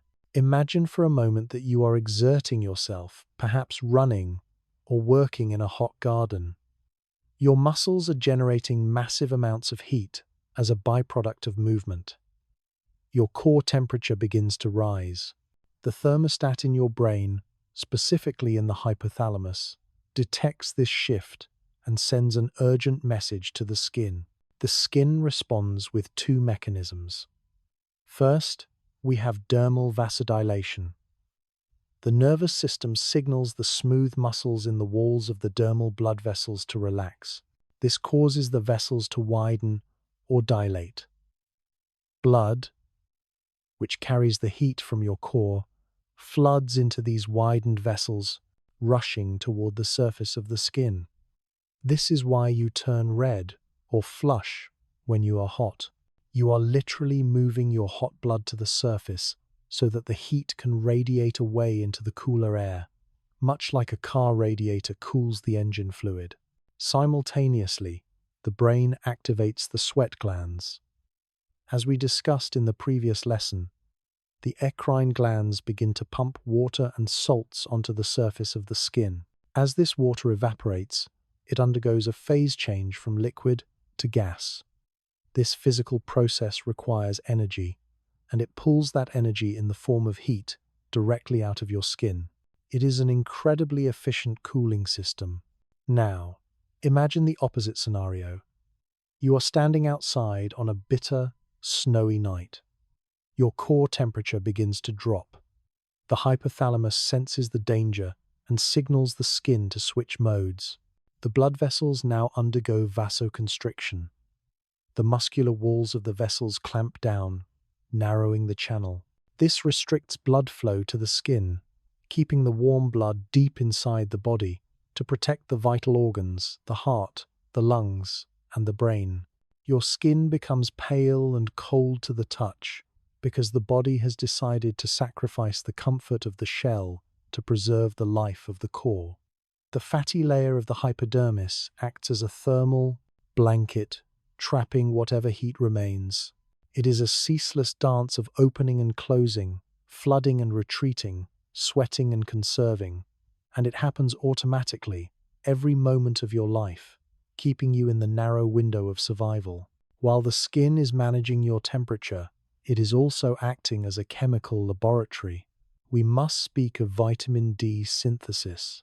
This is a story of alchemy. It begins with a molecule called 7-dehydrocholesterol, which is naturally present in your epidermal cells. When ultraviolet light from the sun strikes your skin, it penetrates the epidermis and hits this molecule. The energy from the light breaks a chemical bond, transforming the cholesterol into a precursor of vitamin D called cholecalciferol. This precursor then enters your bloodstream and travels to the liver, where it is modified, and then to the kidneys, where it is modified again to become calcitriol, the active form of vitamin D. Why go through all this trouble? Because without vitamin D, your digestive system cannot absorb calcium from the food you eat. You could drink gallons of milk, but without vitamin D, that calcium would simply pass through you. The skin, therefore, is the gatekeeper of your skeleton. It uses the light of the sun to build the strength of your bones. Now, we arrive at the most complex and fascinating topic of all: tissue repair. Despite its toughness, the skin is often breached. We cut ourselves, we burn ourselves, we scrape our knees. If the skin were merely a piece of fabric, a tear would be permanent. But the skin is alive, and it possesses a programmed sequence of events to stitch itself back together. We divide this healing process into 3 overlapping stages: inflammation, organization, and regeneration. Let us visualize a scenario. Imagine a sharp, clean cut that penetrates through the epidermis and into the dermis. The wall is breached, blood vessels are severed, the alarm is sounded. Stage 8. Inflammation. The immediate response is hemostasis, or stopping the bleed. The damaged blood vessels constrict instantly to reduce flow. Platelets, tiny cell fragments in your blood, rush to the site. They become sticky and clump together, forming a plug. They also release chemical messengers that activate a protein called fibrin. Fibrin threads weave a net across the wound, trapping blood cells and forming a clot. On the surface, this clot dries and hardens to become a scab. This is nature's band-aid, sealing the breach to prevent bacteria from entering and fluid from escaping. Simultaneously, the inflammatory response begins. Injured cells release distress signals, chemicals like histamine and heparin. These chemicals cause the surrounding blood vessels to dilate and become leaky. This allows white blood cells, specifically neutrophils and monocytes, to slip out of the bloodstream and enter the tissue. These white blood cells are the cleanup crew. They are the soldiers. They move through the wound site, devouring bacteria, dead cells, and debris. This is why a healing wound looks red and feels swollen. It is a battlefield where your immune system is fighting to sanitize the area. Stage 2. Organization. The proliferation phase. Once the bleeding has stopped and the bacteria are kept at bay, the rebuilding begins. This stage is characterized by the formation of a very special material called granulation tissue. If you were to peek under a scab during this phase, you would see a pink, granular, soft tissue. This is the body's temporary filler. It is delicate and bleeds easily. The heroes of this phase are cells called fibroblasts. These are the construction workers. They migrate into the wound and begin to manufacture new collagen fibers. They lay these fibers down across the gap, bridging the wound like cables on a suspension bridge. At the same time, the damaged blood vessels begin to sprout new buds. This process is called angiogenesis. These tiny new vessels grow into the granulation tissue to supply the fibroblasts with the oxygen and nutrients they need to work. There is also a fascinating phenomenon that occurs here. Some fibroblasts transform into myofibroblasts. These cells have muscle-like properties. They grab onto the edges of the wound and contract, physically pulling the two sides of the cut closer together. This reduces the size of the breach that needs to be filled. Stage 3. Regeneration and fibrosis, the remodeling phase. Now we reach the final act. The bridge has been built, but it is rough and messy. It needs to be refined. The surface epithelium, the epidermis, begins to regenerate. Stem cells from the healthy edges of the wound divide and migrate inward, crawling beneath the scab. They travel over the new granulation tissue until they meet in the middle. Once they touch, they stop migrating and begin to thicken, rebuilding the stratified layers we learned about in Lesson 2. Eventually, the scab, having done its duty, falls off, revealing the new skin beneath. However, deep in the dermis, the story is different. The body has a choice to make: perfect reconstruction or rapid sealing. The body almost always chooses speed. The new collagen fibers laid down by the fibroblasts are not arranged in the complex, random weave of normal skin. Instead, they are laid down in parallel lines, dense and tight. This dense collection of collagen is what we call a scar. Scar tissue is functional, it is strong, and it holds the skin together, but it is not the same as the original tissue. It lacks the flexibility of normal skin. Crucially, it usually lacks the accessory structures. Hair follicles, sweat glands, and sensory receptors rarely grow back in scar tissue. That is why a scar is often hairless, dry, and less sensitive than the surrounding skin. Over time, this scar tissue goes through a remodeling phase that can last for months or even years. The collagen fibers are rearranged and strengthened. The scar, which may have started out red and raised, slowly becomes white and flat as the extra blood vessels retreat and the collagen matures. Take a moment to let that process unfold in your mind. See the clot forming the temporary seal. See the white blood cells clearing the debris. See the fibroblasts spinning their collagen webs to bridge the gap. See the skin cells crawling across the surface to close the roof. It is a chaotic, yet perfectly orchestrated symphony of repair. It happens without your command. Even as you sleep tonight, if there is a micro tear anywhere in your body, this process is quietly underway. You are a self-repairing entity, real-world relevance and synthesis, connecting the dots. Understanding this physiology changes how we view our own history. When you look at a scar on your knee from childhood or a surgical mark, do not see it as an imperfection. See it as a triumph of physiology. It is a permanent record of a time when your body faced a threat, a breach in the wall, and successfully rebuilt the fortification. The scar is stronger than the skin around it. It is a patch of biological steel. We also understand now why some wounds heal better than others. A clean incision where the edges are close together heals by primary intention, leaving a fine line.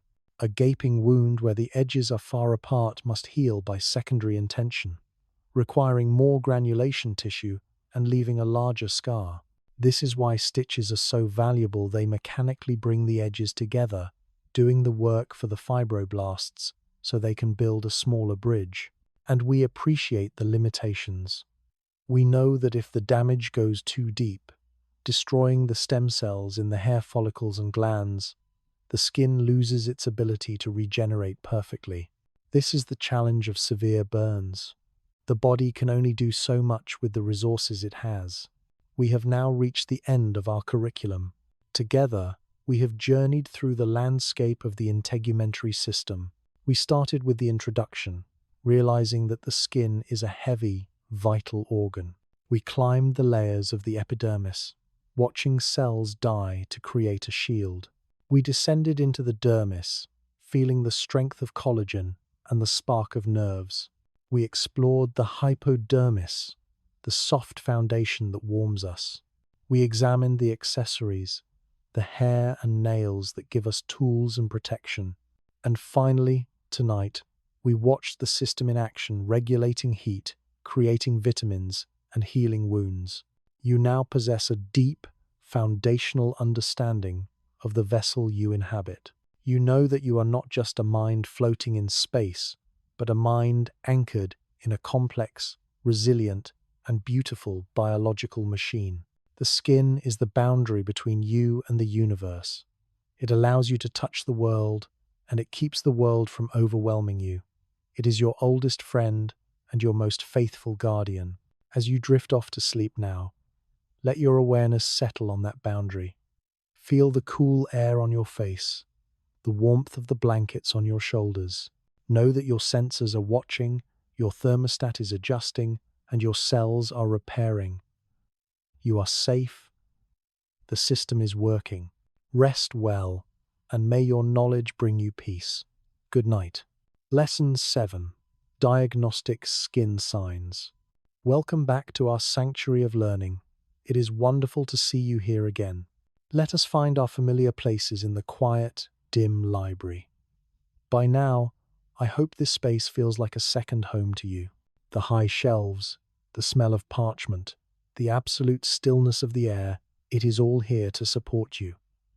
Let the tension of the day simply evaporate. Adjust your pillows until you feel completely weightless.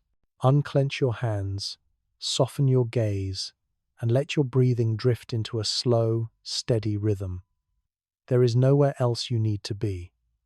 There is nothing else you need to solve. We are here simply to understand. In our previous sessions, we have spoken at length about the skin as a barrier. We have described it as a wall, a shield, and a fortress. We focused on how it protects the delicate inside from the harsh outside. Tonight, however, I want to invite you to flip that perspective entirely. The skin is not just a barrier that hides the interior. It is also a window that reveals it. It is a canvas where the body's internal state is painted for the world to see. Because the skin is so intimately connected to the blood supply, and because it is translucent, it acts as a display screen for the health of the heart, the lungs, and the liver. In the medical world, this is the first step of any examination: inspection. Before a doctor touches you or listens to your heartbeat, they look at your skin. They are reading the signs. Tonight, we are going to learn how to read this language of color and texture. We are going to learn how the skin whispers the secrets of the body. To understand diagnostic signs, we must remember the palette we discussed in Lesson 4. We talked about melanin, carotene, and hemoglobin. When looking for signs of disease or distress, hemoglobin is usually the most talkative pigment. Hemoglobin is the protein in your red blood cells that carries oxygen. When it is fully loaded with oxygen, it is a bright, vibrant ruby red. When it unloads that oxygen to the tissues, it changes shape and becomes a darker, purplish red. Because the epidermis is not perfectly opaque, the color of the blood flowing through the dermis shines through. It is like looking at a light bulb through a lampshade. If the bulb changes color, or if the electricity fluctuates, you see it on the shade. The skin is the lampshade of the cardiovascular system. Cyanosis, the signal of oxygen deprivation. Let us begin with one of the most critical signs in medicine. Cyanosis. The word comes from the Greek kyanos, meaning dark blue. You may have heard the term cyan used to describe a shade of blue-green. In medicine, cyanosis refers to a bluish tint that appears in the skin, the lips, and the nail beds. This occurs when the hemoglobin in your blood is poorly oxygenated. Instead of that bright ruby red color, the blood turns a dark, dusky violet. When you view this dark blood through the filtering layers of the skin, it appears blue to the human eye. Now, imagine the physiology behind this. Why would the blood be dark? It might be a problem with the lungs. Perhaps they are not bringing in enough air, or perhaps fluid is preventing oxygen from crossing into the blood, as happens in pneumonia. It might be a problem with the heart. If the heart is failing to pump blood efficiently, the blood moves too slowly through the body. The tissues, starving for oxygen, extract every last molecule they can from the passing blood cells, leaving the hemoglobin completely empty and dark. We differentiate between peripheral cyanosis, which you might see on your fingertips on a freezing cold day, and central cyanosis, which appears on the lips and tongue. The cold-induced blue is simply your body constricting blood vessels to save heat. The blood is moving so slowly that it loses all its oxygen. But central cyanosis is a siren. It tells us that the core oxygen supply is failing. It is a distress flare sent up by the respiratory system, visible for all to see on the skin. Erythema, the signal of inflammation and heat. At the other end of the spectrum, we have erythema. This is the medical term for redness. While cyanosis is the lack of oxygen, erythema is usually an excess of blood flow. We call this hyperemia. The capillaries in the dermis dilate, engorging with bright red oxygenated blood. Think about the last time you felt embarrassed. You felt heat rising in your neck and cheeks. That is blushing, a form of erythema caused by the nervous system suddenly commanding the blood vessels in the face to open wide. It is a physical manifestation of an emotional state. But erythema is often a sign of something physical. It is the hallmark of inflammation. When you have an infection or an injury, the immune system releases chemicals that force the blood vessels open. This floods the area with white blood cells and nutrients to fight the invader. The redness of an infected cut is a sign that the war is active. It can also be a sign of systemic issues like hypertension, high blood pressure. If the pressure in the system is too high, it pushes blood forcefully into the small capillaries of the skin, making the person look flushed or consider a fever.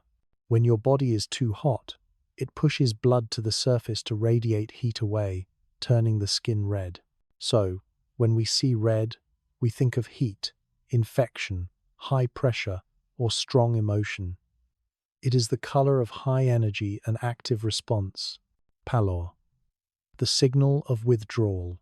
Now, let us imagine the color draining away. This is pallor, or paleness. In emotional terms, we say someone went white as a ghost when they were terrified. Biologically, this is the exact opposite of erythema. It is caused by vasoconstriction. When the body is under threat, whether from extreme fear, severe cold, or sudden blood loss, the sympathetic nervous system activates the fight or flight response. It decides that the skin is not a priority. The priority is the heart, the brain, and the muscles. So, it clamps down on the blood vessels in the dermis. It effectively shuts the gates. The blood is diverted deep into the core. Without the pink glow of the hemoglobin, the skin takes on the color of the connective tissue itself, which is collagen. Collagen is white. So, a pale person is literally showing you the color of their dermis without the blood flow to mask it. Pallor is a critical diagnostic sign for anemia, a lack of red blood cells, or shock A, collapse of the circulatory system.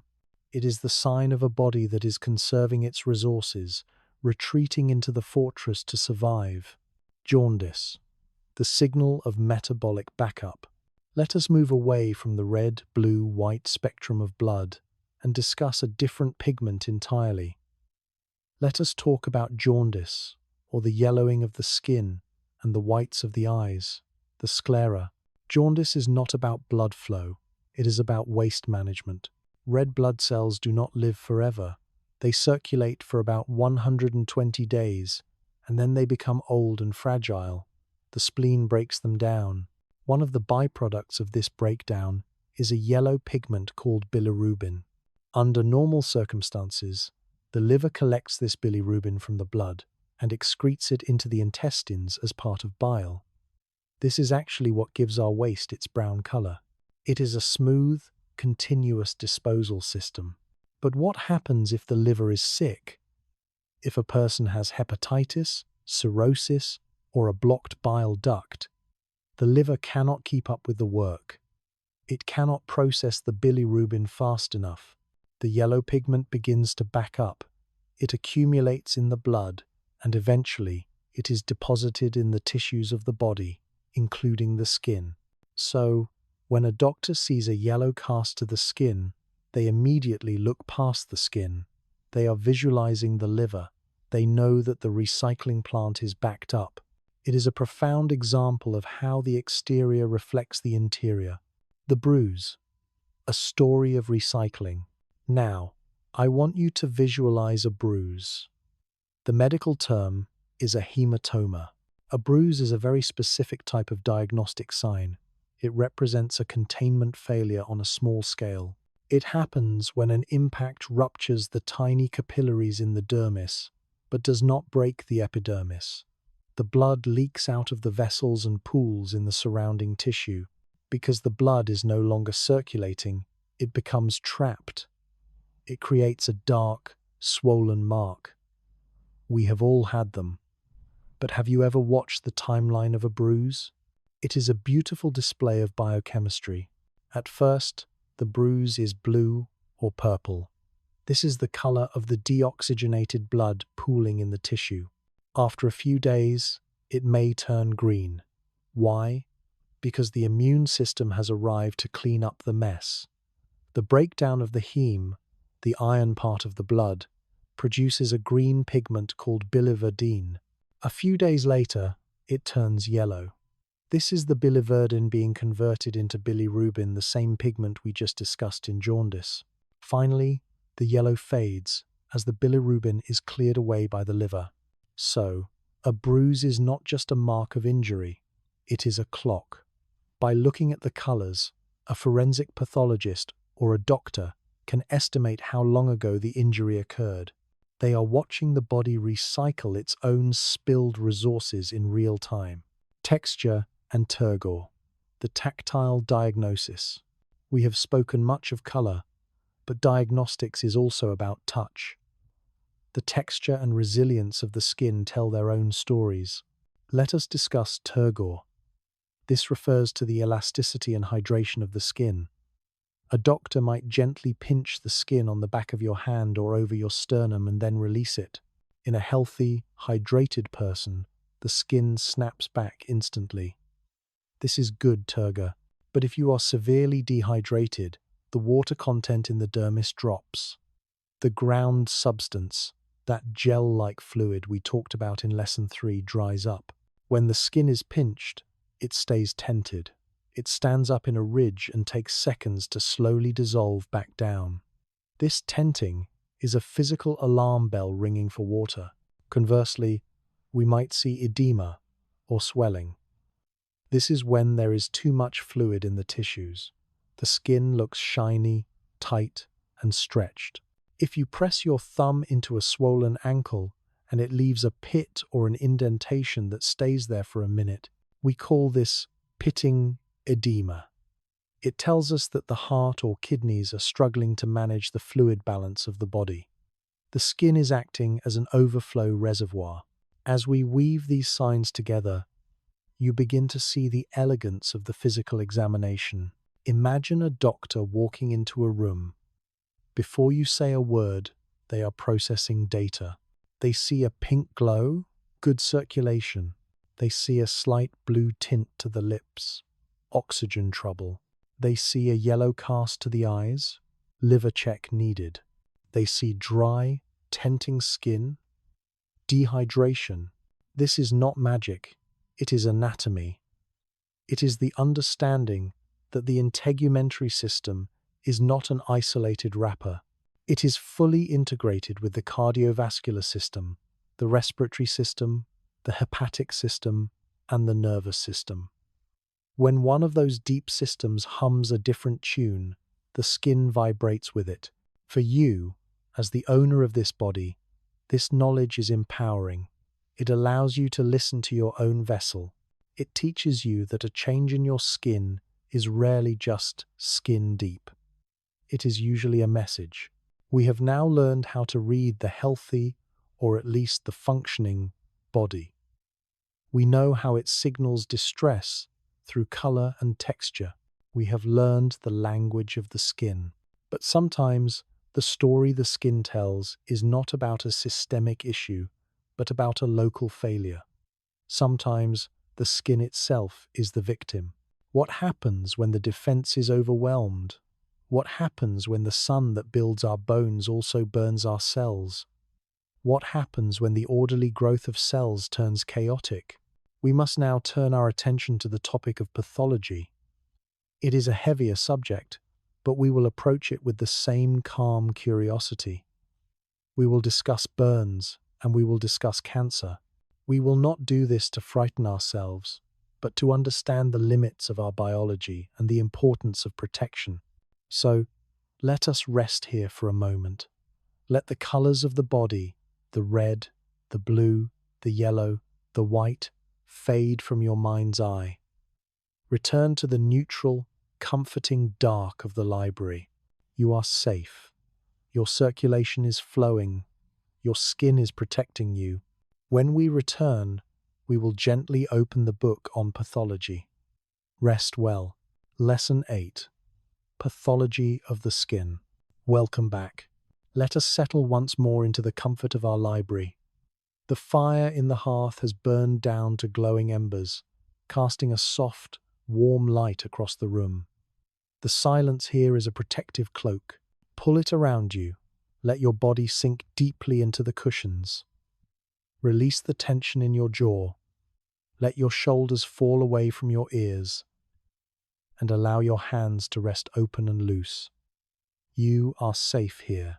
We are nearing the end of our journey together. In our previous sessions, we have celebrated the skin. We have marveled at its architecture, its chemistry, and its ability to heal. We have looked at the normal and the healthy. But to truly understand biology, we must also be willing to look at what happens when things go wrong. We must face the reality that biological systems have limits, and that those limits can be exceeded. Tonight, we are going to discuss pathology. We will talk about what happens when the skin is overwhelmed by extreme heat, and what happens when the orderly growth of cells turns into the chaos of cancer. We will not approach this with fear. We will approach it with the calm curiosity of a physician. We study disease not to be afraid of it, but to understand it, to respect it, and ultimately, to know how to treat it. So, let us breathe steadily and turn our attention to the first great threat: burns. A burn is a traumatic injury. It is tissue damage inflicted by intense heat, electricity, radiation, or certain chemicals. When we think of a burn, we naturally think of the pain and the damage to the skin surface. But biologically, the immediate threat to life is not the pain, and it is not even the infection, at least not at first. The immediate threat is a catastrophic loss of body fluids. Remember, The skin is your waterproof seal. It keeps the precious water inside your body. When that seal is destroyed by a severe burn, the body begins to lose fluid at a terrifying rate. Thousands of milliliters of water, electrolytes, and proteins simply seep out of the damaged tissue. This leads to a condition called hypovolemic shock. Hypo means low, vol means volume, and emic refers to the blood. The volume of blood drops so low that the heart can no longer pump it effectively. The blood pressure crashes. The kidneys, sensing the lack of fluid, shut down. Without immediate fluid replacement, usually through an IV, a person with severe burns can die from circulatory failure long before the skin even has a chance to try to heal. This is why, in an emergency room, the first priority for a burn victim is not a skin graft, but a fluid line, defining the severity, degrees of burns. To classify the damage, medicine uses a system of degrees. You have likely heard these terms, but let us visualize exactly what is happening in the tissue layers we have spent so much time studying. First, we have the first-degree burn. This is the mildest form. It involves damage only to the epidermis. Think of a typical sunburn after a day at the beach. The skin becomes red, that is erythema, caused by increased blood flow to the irritated area. It is painful to the touch, and there may be mild swelling or edema. Biologically, the cells in the epidermis have been damaged, but the basement membrane, the floor they sit on, is intact. The dermis below is untouched. Because of this, first-degree burns heal quickly, usually in 2 to 3 days, without any special treatment. The damaged surface cells will peel off, and the healthy stem cells in the stratum basale will quickly replace them. Next, we have the second-degree burn. This injury goes deeper. It destroys the epidermis and burns down into the upper region of the dermis. The hallmark of a second-degree burn is the blister. Because the junction between the epidermis and dermis has been damaged, the layers separate. Fluid from the injured blood vessels rushes into the gap, pushing the epidermis up into a bubble. These burns are red and incredibly painful because the nerve endings in the dermis are still intact and are now being irritated by the fluid and the exposure. However, there is good news here. Because the burn does not destroy the entire thickness of the dermis, the roots of the skin, the hair follicles, and glands are usually spared. As we learned in Lesson 5, these structures act as seeds for regeneration. The skin can grow back from these deep epithelial islands. Shutterstock, finally, we encounter the third-degree burn. This is a full-thickness burn. It destroys the epidermis, the entire dermis, and often damage extends into the subcutaneous fat, the hypodermis. The visual appearance is stark. The skin does not look red. It looks grey-white, cherry-red, or blackened. It looks like charred meat or leather. And here is a paradox. Third-degree burns are often not painful. Why? Because the nerve endings themselves have been burned away. The sensors are gone. The victim may feel extreme pain at the edges of the burn, where the damage is less severe, but the center of the wound is silent. In a third-degree burn, the seeds are gone. There are no hair follicles or glands left to regenerate the surface. The body cannot heal this wound on its own, or if it tries, it will form massive, constricting scar tissue. The treatment usually involves skin grafting, where healthy skin is taken from another part of the patient's body and transplanted to cover the wound. The rule of nines. In the chaos of an emergency, doctors need a quick way to estimate how much of a patient's body has been burned. This is crucial for calculating exactly how much fluid to give them. To do this, they use a clever method called the rule of nines. This method divides the body surface area into 11 areas, each accounting for 9% of the total body area, plus 1% for the genital region. Let's visualize this map. The entire head and neck account for 9%. Each arm accounts for 9%. Each leg is larger, so it counts as 2 9s, or 18% per leg. The front of the trunk, chest and abdomen is 18%. The back of the trunk is another 18%. And the perineum, the area around the genitals, makes up the final 1%. It is a simple mathematical approximation, but it saves lives. If a patient comes in with burns on one entire leg and the front of their torso, the doctor can instantly calculate 18 plus 18 equals 36% of the body surface. They can then plug this number into a formula to determine the precise volume of IV fluids needed to prevent the patient from going into shock. It is anatomy applied to algebra for the sake of survival. Now, we must shift our focus from acute injury to chronic disease. We must talk about skin cancer. The primary villain here is ultraviolet UV radiation, usually from the sun or tanning beds. UV radiation is a high-energy wave that can penetrate the nuclei of your skin cells. When it hits the DNA, it can cause adjacent bases on the DNA strand to fuse together, creating lesions called dimers. Normally, your cells have enzymes that act like proofreaders, constantly scanning the DNA and fixing these errors. But if the damage is too frequent, or if the repair mechanism is overwhelmed, a mistake slips through. A mutation occurs.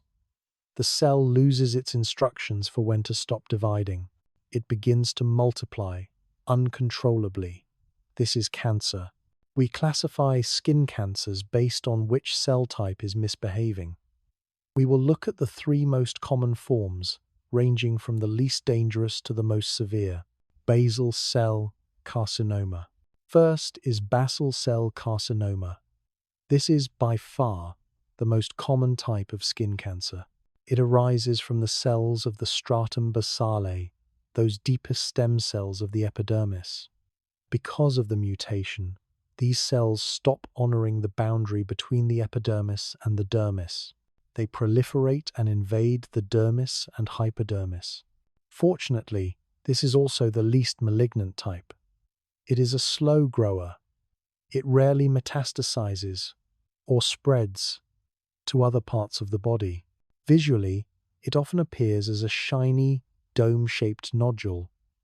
It might look like a pearl with a central depression, almost like a tiny volcano. It is most often found on sun-exposed areas of the face. The cure rate is excellent. In 99% of cases, surgical removal solves the problem completely. It is a warning shot, but rarely a fatal one. Squamous cell carcinoma.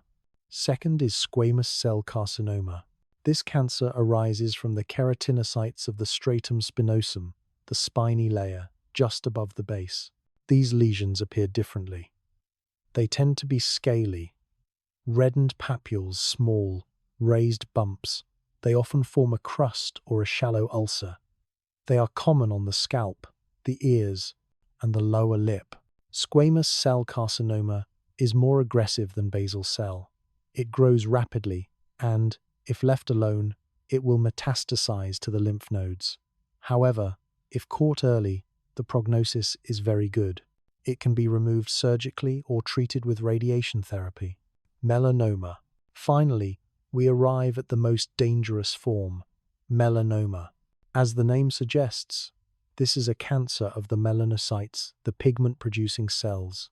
Melanoma accounts for only about 1% of skin cancers, but it is responsible for the vast majority of skin cancer deaths.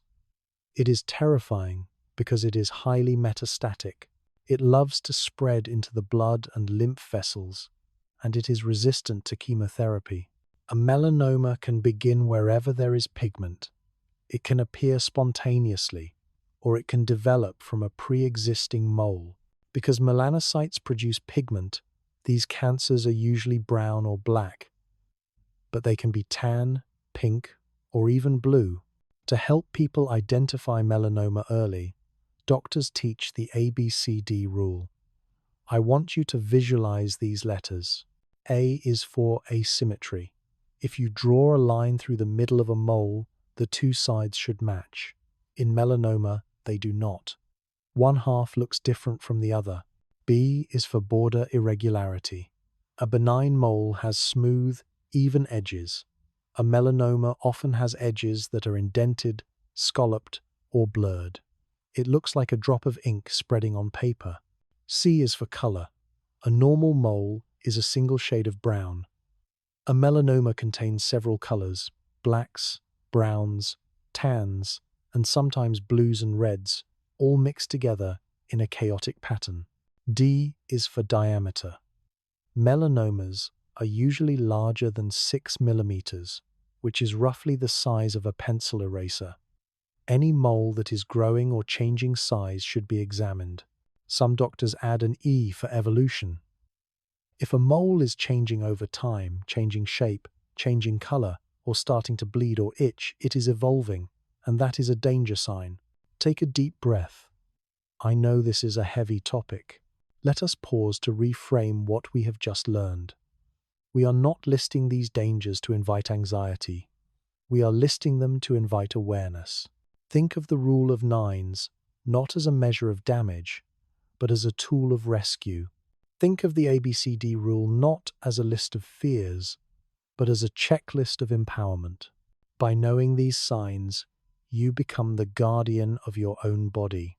You have the knowledge to scan your own skin or the skin of a loved one and say, "This looks different. Let us have it checked." That knowledge is protective. It is just as much a shield as the epidermis itself. The study of pathology also brings us a new appreciation for prevention. When we understand that UV radiation physically smashes DNA strands together, the act of putting on sunscreen takes on a new meaning. It is not just a cosmetic ritual to prevent wrinkles, it is a medical intervention. You are applying a chemical shield to prevent genetic mutation. When we understand the mechanism of burns, the loss of fluid, the shock, we gain a healthy, deep respect for fire and heat. We understand why the kitchen, the fireplace, and the curling iron require our attention. And we see the incredible resilience of the human spirit in medicine. We have developed ways to graft skin, to calculate fluid needs instantly, and to excise tumors with microscopic precision. The body is fragile, yes, but our capacity to care for it is profound. We have now faced the hardest part of the curriculum. We have looked at the damage. We have stared at the burns and the cancers, and we have understood their mechanisms. But pathology is an interruption of the natural order.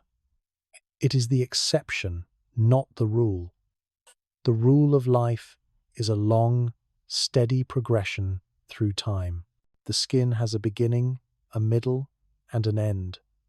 It changes as we change. The soft, velvety skin of an infant is not the same as the tough, resilient skin of an adult, nor is it the same as the thin, parchment-like skin of the elderly. For our final lesson, I want to take a step back and look at the entire timeline. We are going to watch the integumentary system evolve across the span of a human life. We will discuss developmental aspects. We will see how the skin blooms, how it ages, and how it tells the story of our time on this earth. So, let the images of injury fade away. Replace them with the image of a timeline, stretching from birth to old age. You are somewhere on that line right now, safe and sound. Lesson 9. Developmental aspects of the integumentary system. Welcome. We have arrived at the final chapter of our journey. Let us take our places in the library one last time. The room feels familiar now, doesn't it? The scent of the old books, the warmth of the wood, the soft, protective shadows in the corners. It is a place outside of time, a sanctuary where we can pause and look at the world with clear, quiet eyes. Settle yourself into the deepest comfort you can find. Adjust your blankets so that you are perfectly warm. Let your head rest heavy on the pillow. Close your eyes and let the visual distractions of the day dissolve into the dark. There is nothing left to memorize.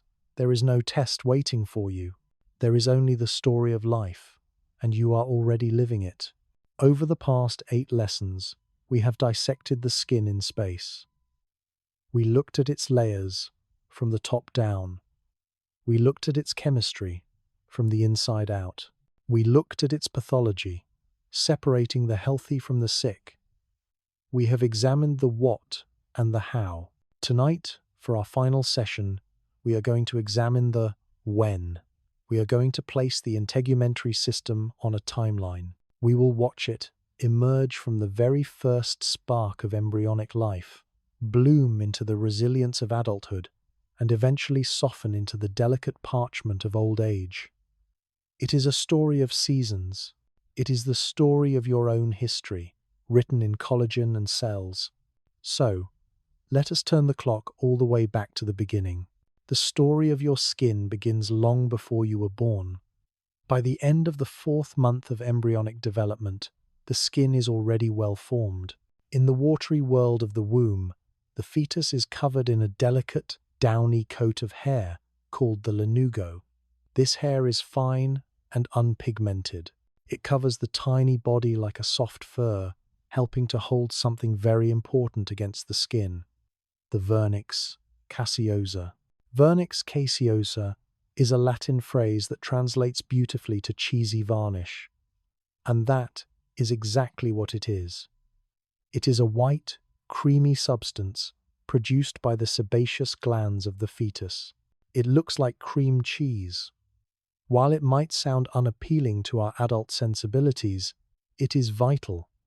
The fetus is floating in amniotic fluid for 9 months. Imagine if you sat in a bathtub for 9 months. Your skin would prune and damage. The vernix is a waterproof wetsuit. It protects the developing skin from the water, keeping it soft and intact. When a baby is born, the skin is structurally similar to an adult's, but it has not yet toughened. It is thin. The layers of the epidermis are not as tightly packed, and the connections between the epidermis and dermis are not as strong.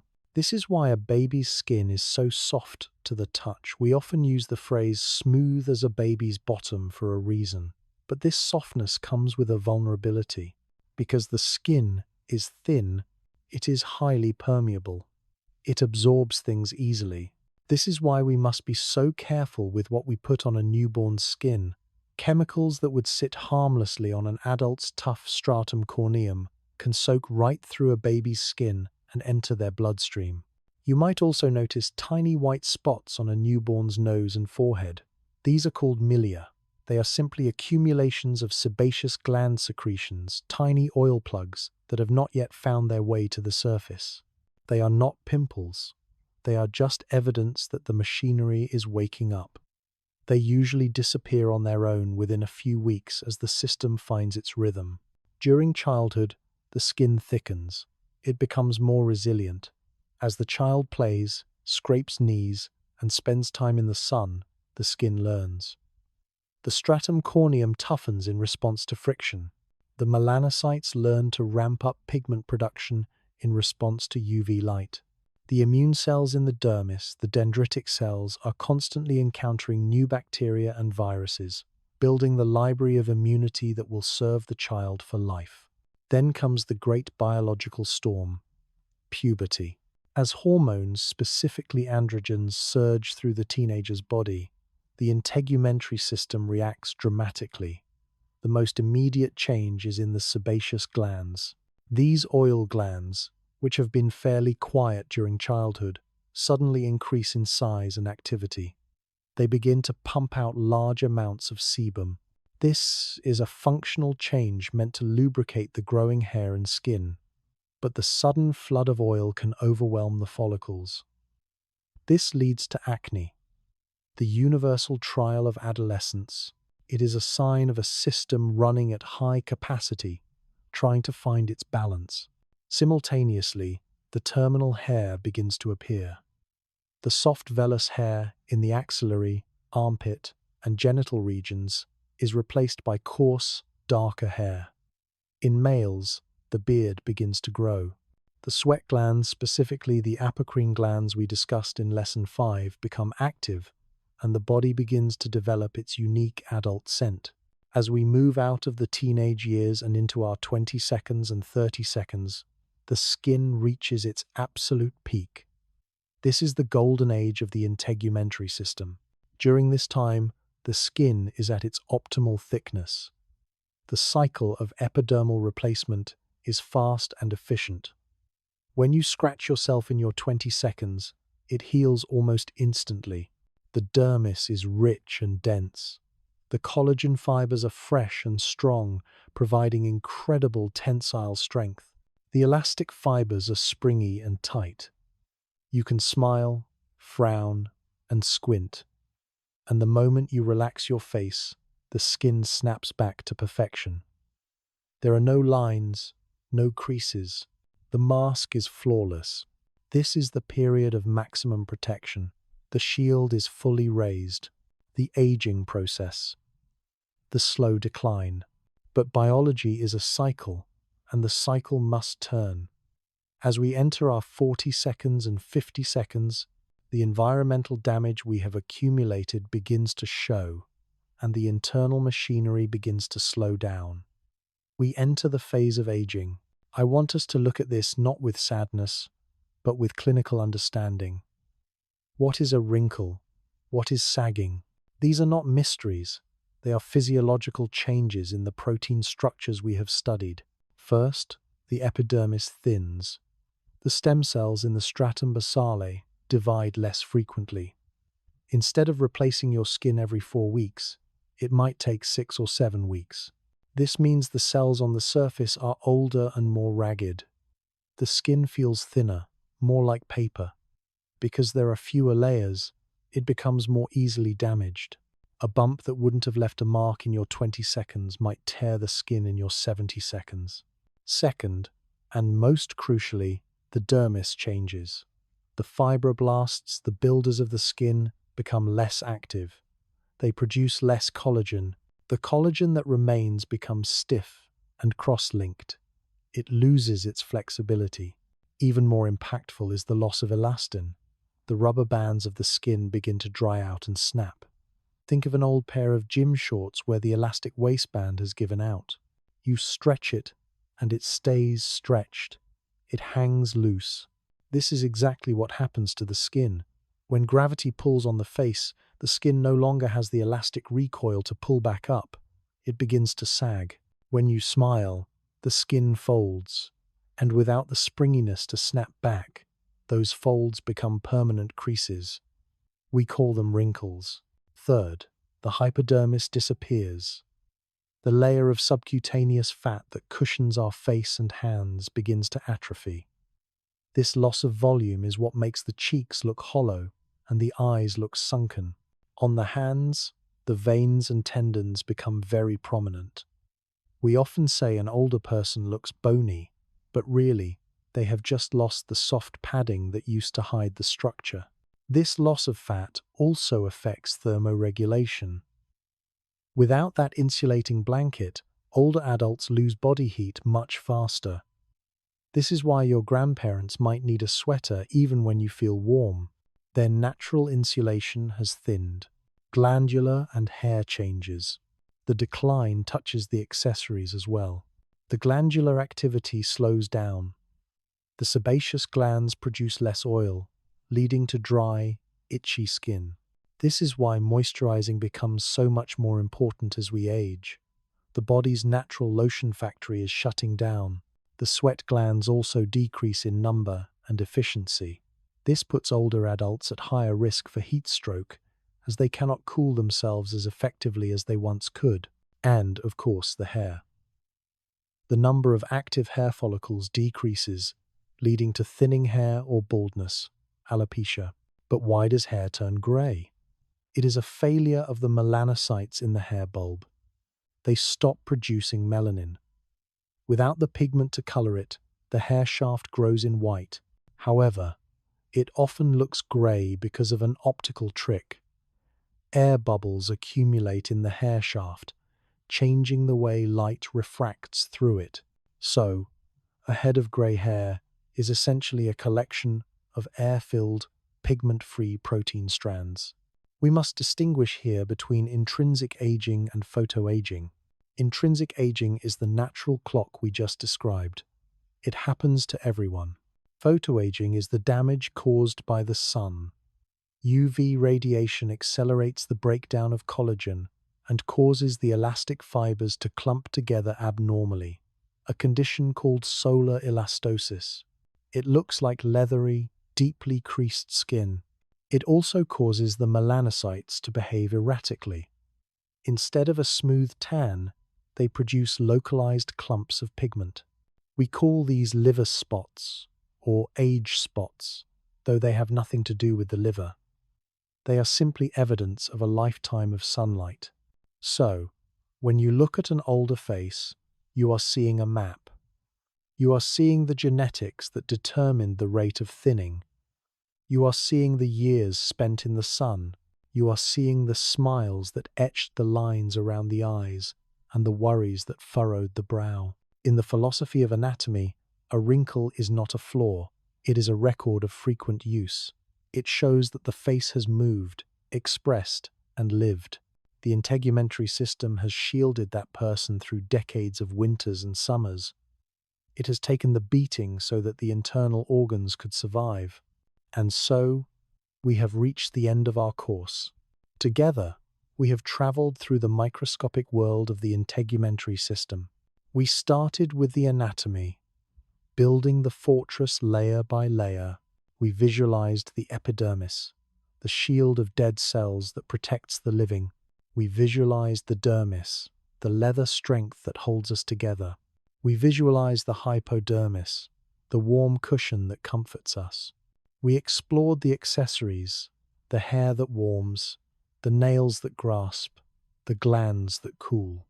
We watched the body repair itself, knitting together wounds with the thread of collagen.